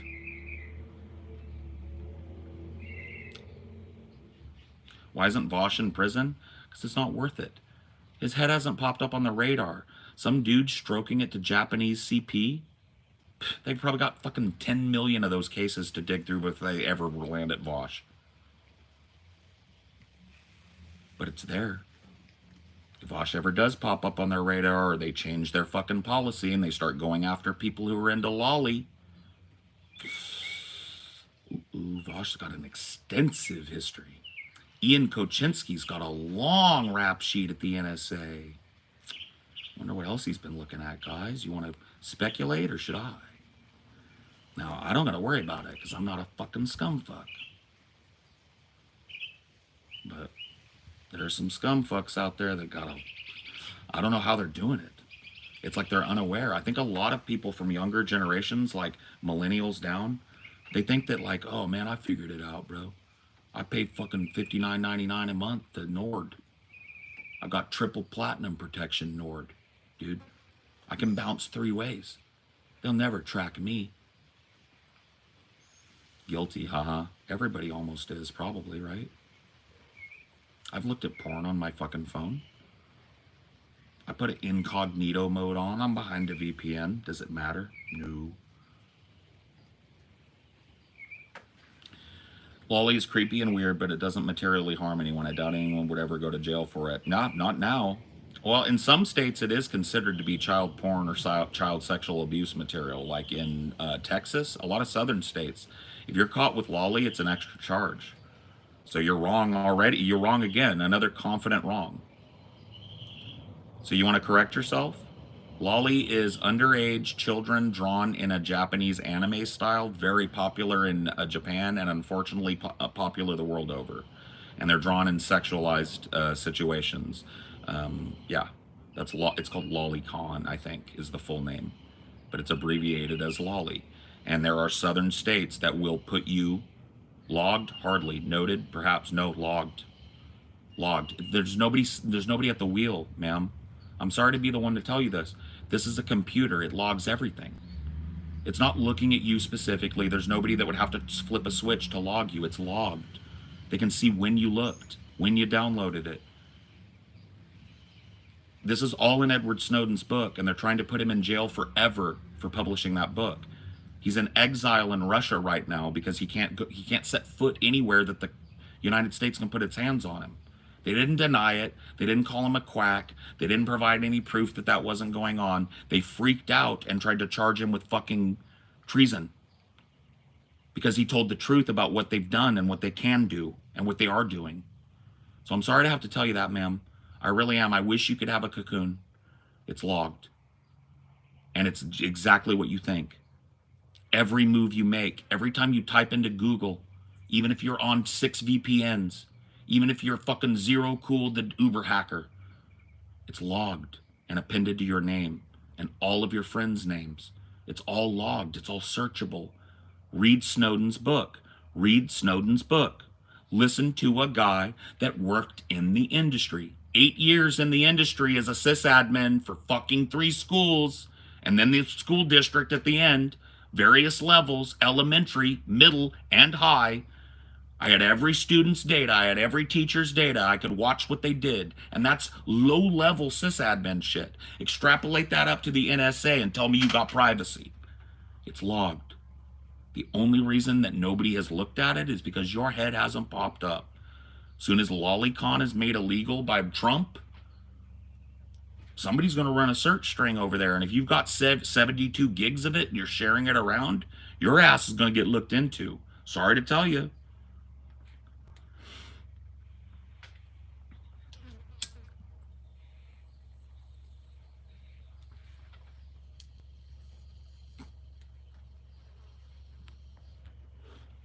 Not only can they see that, they can see who Asian Tony Soprano is, and they can see that you just typed that in my chat. It's logged. It's logged and searchable now. So yeah, they can. Cool watch, Paul. Thanks. I like my watches.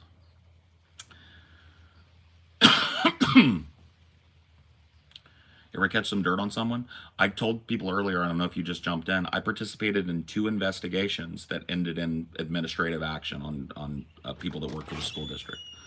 I provided material evidence that went to prosecutors and, or not, I guess neither of them went to trial, they were fired. It went to the investigatory team. So yeah, I didn't catch them because I wasn't looking at their personal shit, but the people that were caught them. Any kinky stuff? Yeah, I've accidentally seen kinky stuff before. Like, I wouldn't make a stink about it. There were times where my help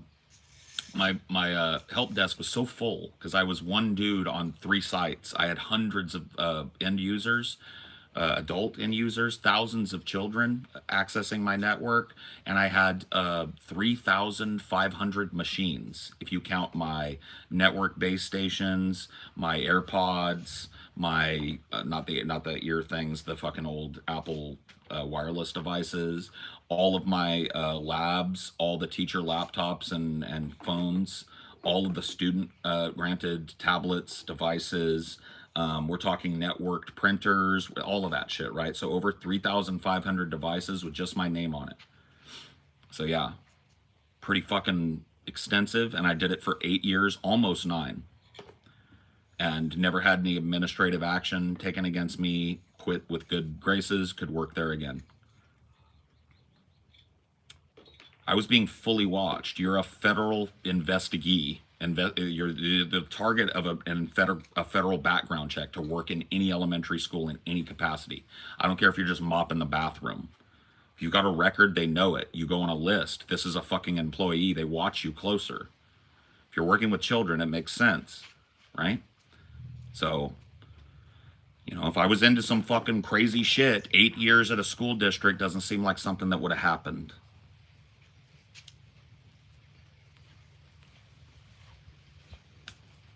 People don't know this shit, though. It's like fucking crazy.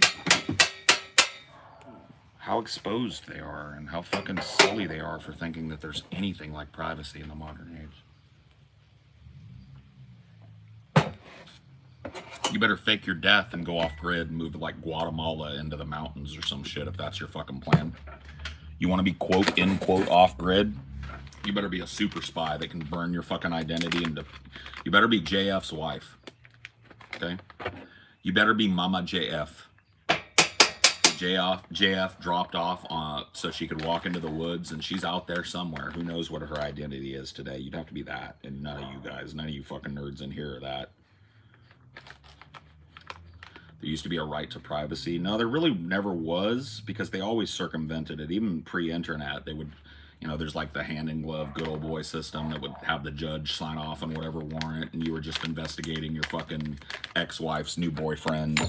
You know, there's never been privacy, but now especially, they were never able to track you unless they put a fucking bug on you, and that's expensive, requires attention. Now there's just a fucking computer system that's logging every digital footprint that you put down. Goes through your VPNs, sorts all that out, appends it to your file, and it's logged. And if nobody's at the helm, it's just automatically doing that. There are giant backup data centers. You can look at them. Go look it up. Snowden told you about them. They're big black cube kind of structures. And these are filled with giant fucking liquid and air coolers that keep these huge, huge stacks of constantly updating data, processed, cold, backed up. Everything's great, right? They have it all from at least the last 20 years. So your phone has a tracker built into it. The cops can ping your phone, right, from outside the house. They can ping the TV in the house, because those are networked too now. You know how you watch Netflix on your network TV? Those are networked too now, so they know what you're watching, by the way. They know what your tastes in Netflix movies are, is what I'm saying. They can ping that from outside of your house without you ever knowing, right? And it will send a pulse that will ask for a fucking network ID from every device that's connected to the network in the house and send it back a report, right? This was with no hacking. This is just using the built-in functionality, Bluetooth and other stuff that makes cell phones and wireless networking work, right? They ping it. They know everybody that's in the house and what their position in the house is. There's 2 guys in the bedroom. Those are the guys we're after. There's 3 children in the front fucking room because we pinged back 3 little fucking kids' cell phones, right? Are you married? Yeah, my wife's right here. Her name's Amelia. She doesn't like appear on camera with me. She doesn't do my any content. She lives a pretty fucking normal life. I'm the weirdo of the family, but she pipes in. She likes to sit out here and talk. She helps out behind the scenes a whole lot, but yeah, she's not a front-facing performer. They're all saying hi to you. Oh, hello. I don't tend to look at the chat either. Well, she's smart for that. The chat is a nightmare. I've been arguing with people for an hour that are telling me that they know how to be anonymous, and they're behind these like weirdo fucking double, triple alt accounts and shit. Oh, yeah. And I think I've kind of like blown some of their minds by just telling them the power that I had as a sysadmin at the school. Yeah. And what I could watch my teachers do, and then extrapolate that out to the fucking NSA 3 generations from that. Mm-hmm. I think some of them are starting to get like a little spooked. I think there's a few of them in here that are like, I'm anonymous though. Yeah, to me you are. Like, I'm not an NSA agent, but you're not anonymous. Everything that you've ever said on the internet has been logged and appended to your file.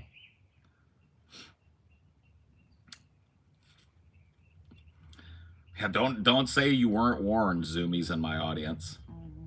Don't say nobody ever told you when you show up and you got a federal indictment for lolicon because the fucking laws changed. Don't come knocking down my door, okay? I told you so.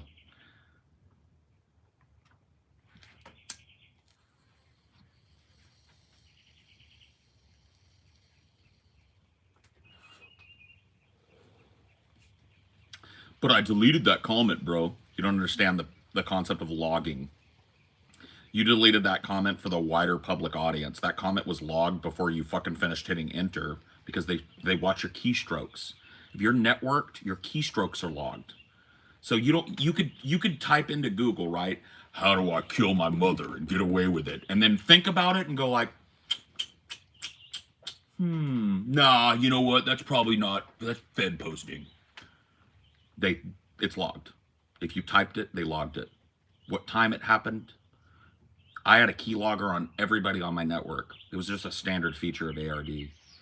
I could flip it on at any time. I could watch what kids were searching. I had an aggregate view of it, so I could watch any flagged things. Like I had a list of words, terminologies, inappropriate things that children shouldn't be looking at, non-school related shit, and I could watch an aggregate of every keyboard within my purview. And if I just VPN'd into the, VPN'd into the main server, I could do it for school, like site-wide. Like the whole fucking district, I could do it. And I could find an aggregate of what was being typed at any moment, and if there was any Osama, any titties, any fuck, any cunt, and I could click any one of those things and see the machine name, which was always named what room they were in, what site they were at. So Monroe, room 13, computer 4. And so I could go right immediately into that room, go in, grab that fucking keyboard, unplug it, go to the teacher and say, that child right there is looking at pornography. And to the fucking principal he went, lost the computer privileges, and it was that quick. I saw it before it even popped up on his screen in most cases. I got an alert on my phone. My phone was dinging all day. Ding, ding, ding, right? Or more than likely, because that annoyed people when I was in their rooms. And when I would look, I would have a whole report from ARD about who was typing shit they weren't supposed to type and where I could go find it and stop it. That's called keylogging, and the government is doing that and more. So yeah, if you type in, can I get behind a VPN and download child pornography, ? And you almost hit enter, and you decide, nah, it's on your file. Yikes, right?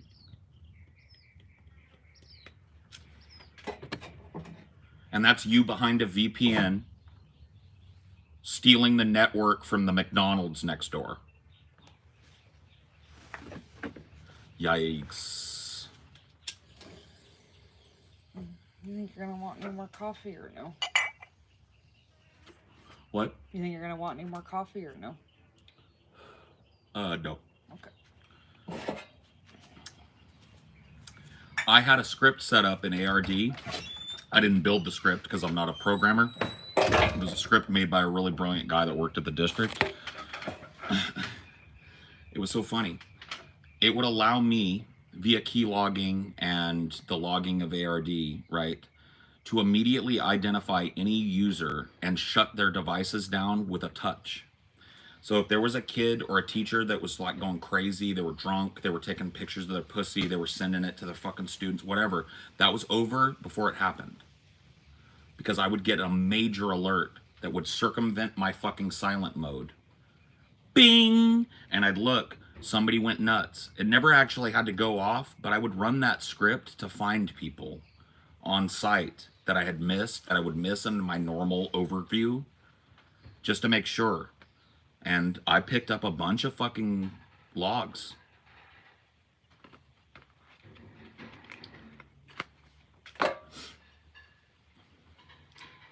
Zeptosecond is making no sense, so if a mod would sweep him out the door and let him get on his next alt, that'd be nice.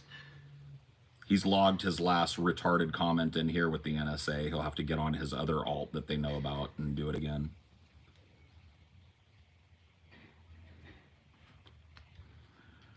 Don't put everything in caps. Don't be retarded, dude. Ban him. Just start Order 66 in the nonsense, because as I go on with this, I see the numbers going up and I see the conversation going up, but I think there's 4 or 5 people in here who are spurging out and coping with it. So let's get rid. Let's make them make some new alts. Order 66 for my mods. Cool? They know what that means. Just to warn you guys, if you're new here, that means zero toleration of bullshit. That means if I can't read what you said, if it sounds the least bit trollish, if you think it's haha funny, it's off topic, it's anything. Why no caps? Because, well, there you go. You just got Order 66. You don't laugh at the question, right? This is to get rid of children, basically, that are on mommy's network going, yeah, I'm gonna mess with this man. You dumb. I anonymous. That there was one dude in here that was spamming how anonymous he was. He can't even spell it right. Yeah. Order 66.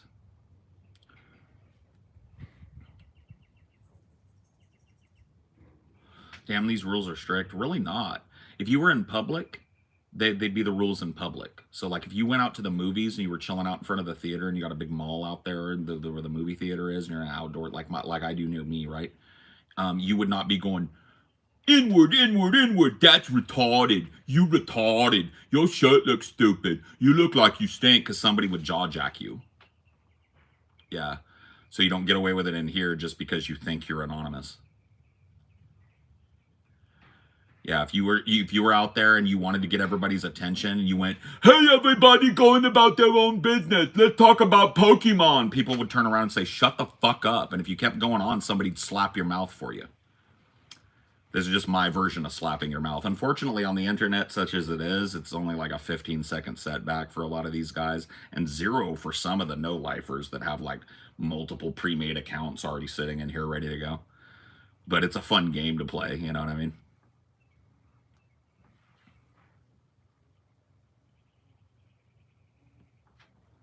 So happy they don't represent humanity. No, they're crouching in a little corner of assumed anonymity, thinking they're being funny. They're bored. They got nothing going on, talking down to people, trying to get fucking roasts off on people, but they're 12 and they got like 3 pubes on their balls. They never lived, so that you can't really roast if you've never lived, you know. And the one little thing that they've got power in their whole life, because mommy probably irons their underwear, is that they can come online behind a veil of assumed anonymity and just fuck up a chat that's actually interesting. And so we do order 66 here on those. If that's not you, you ain't got to worry, right? But if it is you, see you next alt, you know? See you next order 66, gang.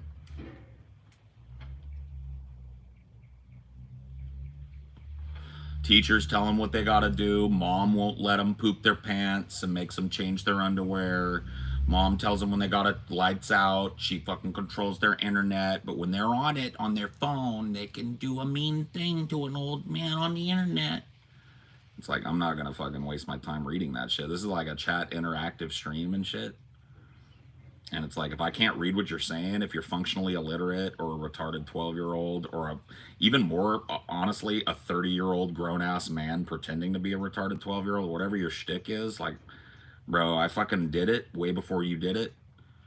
I've done it way better than you for way longer than you will ever do it. And it bores me when you're bad at it. So, you know, get good, kid, get good. You know, a lot of you may not know this, but you're talking to like probably one of the most experienced trolls in history. I was trolling before the internet on the CB radio. I used to fuck on truckers. I did it so bad that the NSA brought me and my mother into the sheriff's office and told me to fucking shut it down or they'd put my mother in prison. Okay? I did it from the age of 8 to 14 before they shut me down. They pulled me in at 14 years old and told me what was fucking going on. So that would have been 1994 when I was pulled in. That was before 1% of households had internet access in 94. And I was on that too. My dad was a computer programmer for part of his living and a hobby. And so I had a Commodore 64 128 with a 200 baud modem that I used to connect to fucking BBSs with before the wider internet was commercially available. Cap? I'm 44 years old. I was born in 1980. What's cap, son? What's cap? Commodore 64, 128, BBS access in 1989. You're not going to meet anybody that was on the fucking networks as they exist now in 1989 and can remember how to do it. Okay, that's me. That's my generation, right? I'm a computer dork. I work online. I make my money online. I know everything about everything that needs to be known to do that, right? My father was an early computer enthusiast and a contractor and a programmer, and he brought me along with him on that journey of knowledge. We built our first computer together in 1990. Full component motherboard build, stock build, sourcing parts from all over electronic stores and having them special ordered. I built the first gaming PC I ever had in 1990 with my bare hands. This is after being kicked, you know, while I was still trolling CB. Soon as I got internet access, I'd get up at night when my dad didn't know what was going on. I'd connect, I'd head straight to a chat room and troll all fucking night. Sometime around 1993 or 4, I think it was 94, a program came out. You can look this up. There's a wiki about it. It was called MPlayer. It was one of the first voice over IP programs. Keep in mind, in 94, somewhere between 1 and 5 households had even accessed the internet. You look high, I'm super high, I smoke weed. So I went on MPlayer and I trolled MPlayer because there were no admins. It was a new concept, so people could create rooms, right? They limited that in the source code, so you couldn't just like spam rooms. But I could go into anybody's room. They couldn't kick me out. I would call them fucking faggots all night. I was trolling all through my teens. I had a girlfriend that was 29 years old who thought I was 21. I was 14 when I met the woman and started having phone sex with her every day. That continued until I was 18. So I was catfishing, I was trolling, I was hiding behind the veil of anonymity while you were still a sperm in your dad's balls. In 94, around that time, that's when Ultima Online came out. One of the first easily accessible online MMO environments. By the way, trolled muds in my BBS days too. I'd create a troll character and I'd run around and try and steal from people and get killed over and over. But when Ultima Online came out, I figured out after about a week of playing that it was way funner to fuck with people. I trolled that game until T2A came out and they ruined it. They split it into Trammel and Feluca and it was all fucking gone. Then I went to fucking EverQuest. Dude, my whole life. Now what do? My job, my nut every month is trolling. So there's nothing you can teach me. And when you're shitty and you're young and you're just figuring it out and all you know how to do is make multiple accounts and go blah, blah, blah, blah, it's like boring as fuck, bro. I was literally doing that in 1988. So it's real hard, man. I don't hate trolls. I actually like them. A good troll is so appreciable. So appreciable, man. So good, you know, because they got to really work. But like this, like, I'm on an anonymous account. I spam until you turn on slow mode. I was doing that on the CB radio every night from the time I was 8 years old till 14. Until the feds came in and shut me down. No shit. No cap, as you kids say. And that's not even mentioning my networking position that we've been talking about. I know what I'm doing. I've been doing it for fucking ever, bro. I know every tactic. Because I've done it. I've been doing it, you know? I know how to feed them. Keep them growing and then blow them up. That's how I troll now. I sprinkle food on the trolls. And they think, oh, I got him. And then a fucking magnum comes out. That's how I troll now, because I'm just bored with the rest of it, bro. You know how dangerous I'd be if I was doing what you kids are doing on anonymous accounts and shit? Oh my fucking God, bro. Because I know how to do it way better than just like, no punctuation, misspelling everything. Nuh-uh. N-word. Like, dude, I fucking got past that like 9 years old, bro. In 89, when your fucking daddy's balls probably weren't even making sperm yet, bro. Legit. Look it up. So you weren't even, I can't even say you were a sperm in your daddy's balls because they probably hadn't even dropped yet, homeboy. Yikes, right?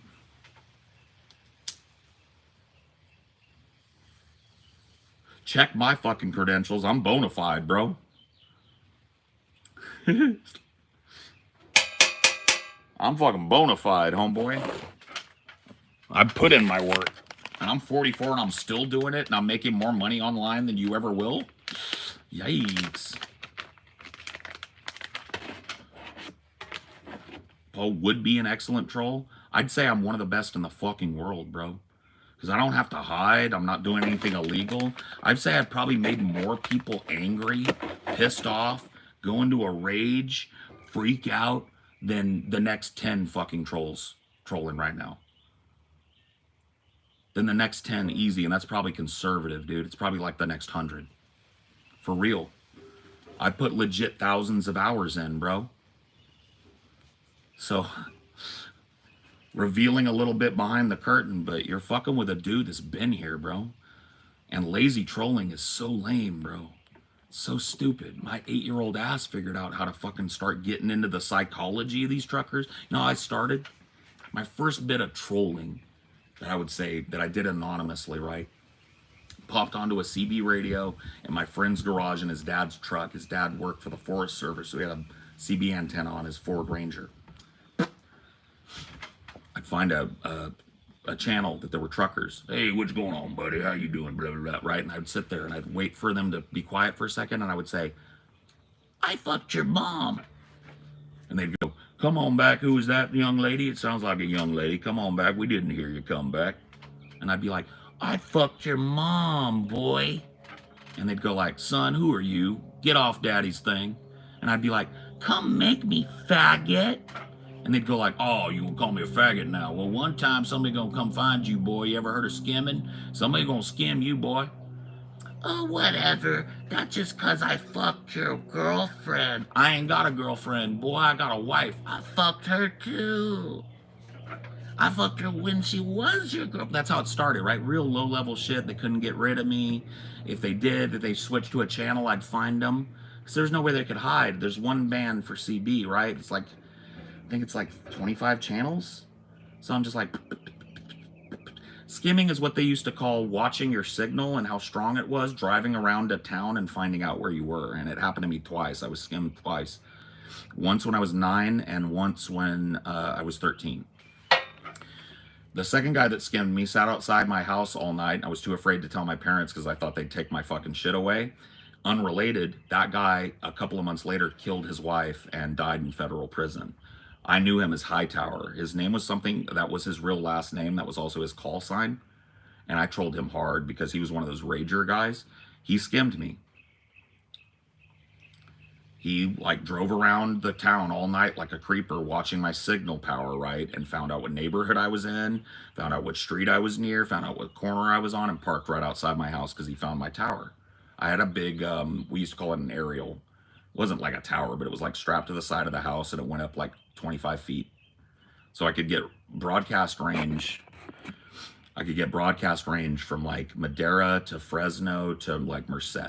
I had about a 200-mile range because I had a big 25-foot aerial. Found out that guy was a murderer when the FCC pulled me and my mother in. And they revealed that that guy was a murderer, and another guy I was talking to who went by the name The Duck, real name Stephen Duckwalt, was a pedophile who had gone to prison for abusing his 2 grandsons who lived with him who were my age. And this guy had tried to get me to come over to his house when I was 11 to help me fix my CB because I was having mic troubles. Oh, why don't you just ride your bike on over, Wizzy? No thanks. No thanks, Doug. I think I got it figured out. I'll ask my dad. Okay, well, you know the old duck's here. They had logs of it. See, they were watching me from about the age of 11 because they were doing a sting in the area. There was like drug running going on. And so I was part of a fucking federal investigation. They didn't interview me because it turned out I was just a kid trolling. Yeah, dude.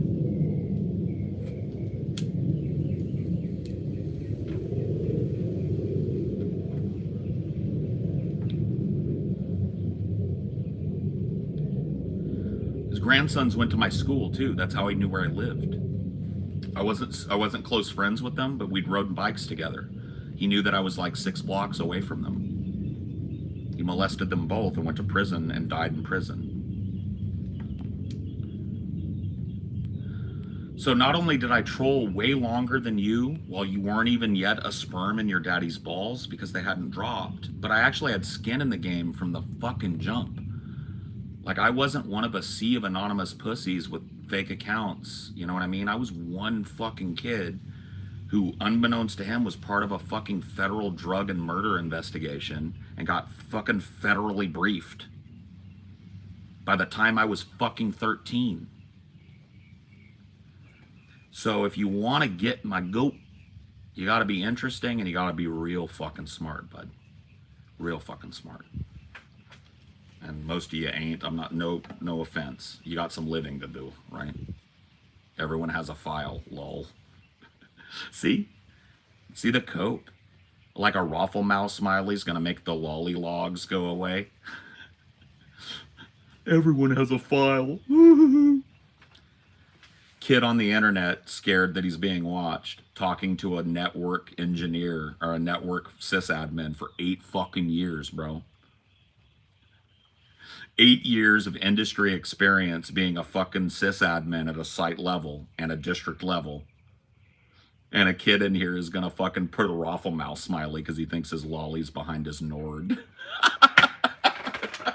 Because he thinks because he doesn't use his Wi-Fi when he downloads the lolly, he connects to the McDonald's across the street. He thinks he's anonymous. Do you lift, bro? My big fat ass every time I gotta stand up. Yeah, do you?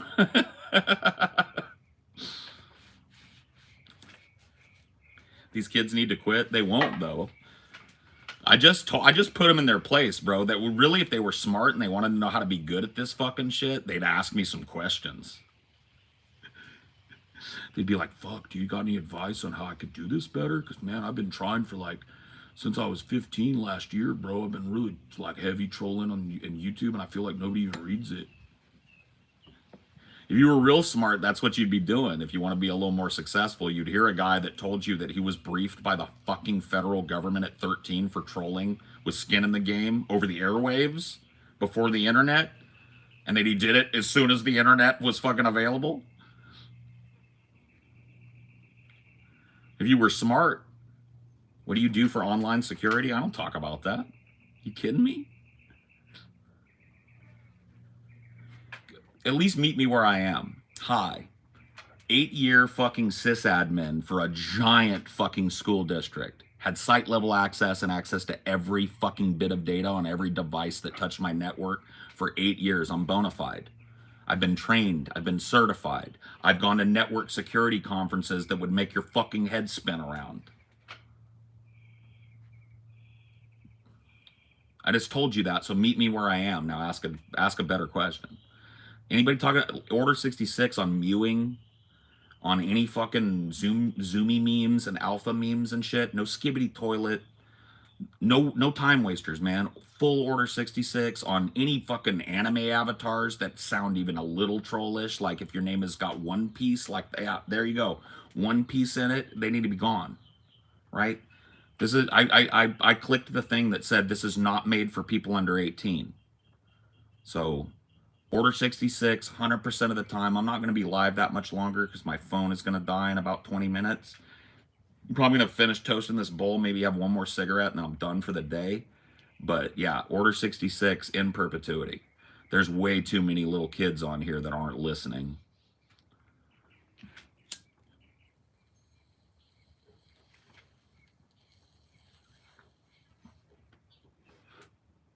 I play video games a lot, man. Currently playing Star Citizen. I just finally bought into that. I also pre-ordered the PC version of Ghost of Tsushima. Playing that at max settings, 120 frames. It's on a fucking OLED. On a 240 millisecond refresh rate OLED is fucking like it's a whole new world, bro. Best looking game I've ever seen. I can't believe it's real. So I'm deep into Tsushima now. Playing on like whatever the top level is. So I'm on Insanity, so it's kind of pushing the boundaries of my skill, but I'm getting through it. Making progress. That's where I like to be with a game. I like a game to fucking punish me, spank my little ass till it's red, but eventually I get to beat the Dom, you know? I'm a bratty sub when it comes to games. Eventually I get one over on the Dom. And as long as a game can fucking be right there, I'll play it, yeah. So this is the timer. You got any questions? It's been a fun stream today. We covered a fucking wide variety of topics. If you guys got anything you want to ask me or whatever, I'll do a rapid fire Q&A here at the end and invite you to subscribe and also check out my actual business. I do this for free because it's fun. I have a podcast that pays my bills called Deep Fat Fried. You can check out Onion Nuggets on YouTube. That's our clip channel. It's a better place to go to get an idea of what we do if you're new here. And if you like what you see, consider becoming a patron. It's $7 a month, and there's literally more content that you could watch if you watched it 24 hours a day for a year straight. No cap. No cap, as you kids say. I'm just going to start saying no cap. It's cool. Call me a hello fellow kids. I don't fucking care. Yeah, I told you, the duck tried to get me to his house, yeah. I had problems with my fucking mic, right? My connected mic on my CB unit. And it was kind of coming through fuzzy and cutting out a little bit. And he was like, oh, there's a little transistor in there, Wizzy. If you bring it on by, I can help you fix it. And I just knew better because my parents told me stranger danger and shit. And plus I trolled this guy, so why would the fuck... I wasn't going to go over there and let him put a shotgun in my mouth. So I was like, nah, duck, thanks, bro, but nah. All right, whiz kid. Offers on the table. On God, on gang, on mom, on squad, okay? On all of it. Pretty fucking crazy, right? I enjoyed talking to you Discord on history, about history. Yeah, I'm on TJ's Discord now. You're welcome to fucking pop in. I think I was in there earlier. Yeah, I was. Yeah, I'm welcome to pop in. Yeah.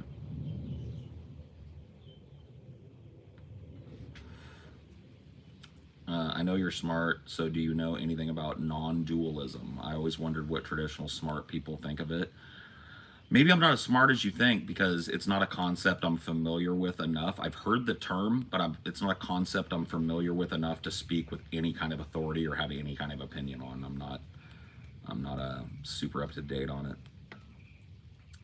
I may look into it, but if I don't, then I'm not going to lie to you and try and pretend I know a lot about it or whatever. I don't. I read a lot of books, but none on that. Hi, I'm from Italy. Hi, Italy. I'm from California. Nice to see you. What do we say? Questa, questa, questa. Bonaventura. I'm sorry. I'm bad.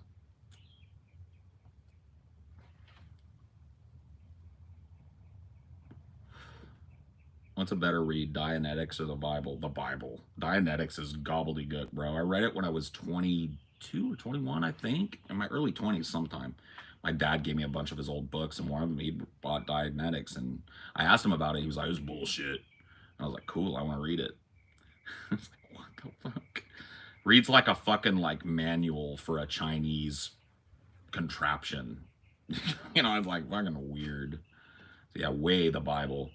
Because the Bible has, you know, all of those Hebrew lords lying about and getting it on, giving the old in out with their wives, handmaidens. And the ultra-violence was great. Yeah. There's actually some good parts of the Bible. You'll be waiting for the good part till you finish Dianetics. But I'm glad I fucking like read it, because I know way more about Scientology than most Scientologists do. But that's true about Christianity too, unfortunately, these days. I know way more about it than people that go to church every fucking twice a week. You an atheist? Yes.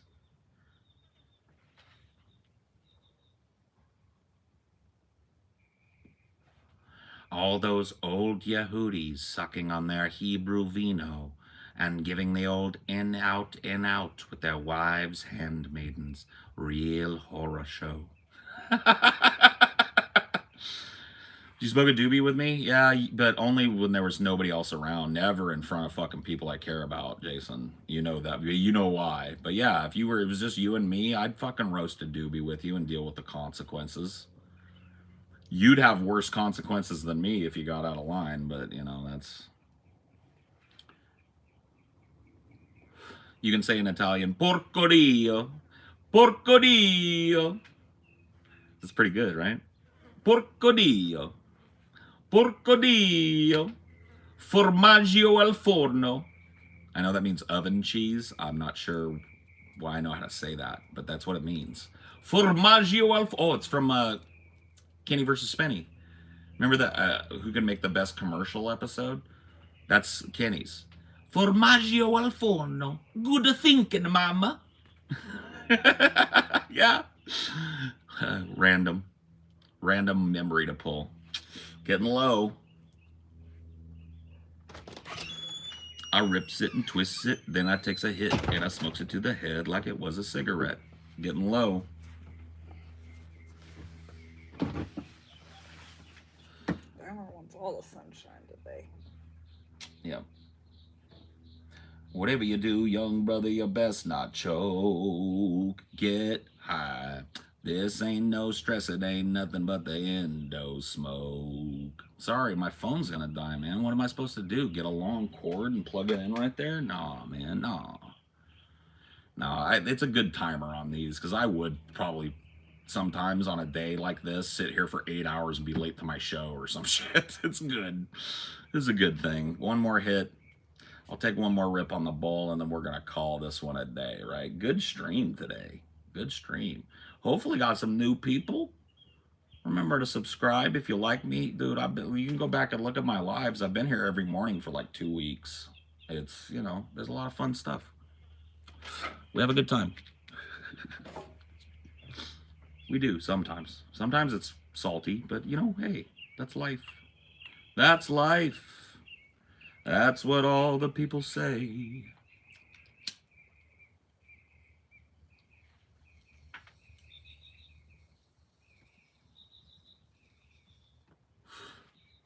Go away, lower.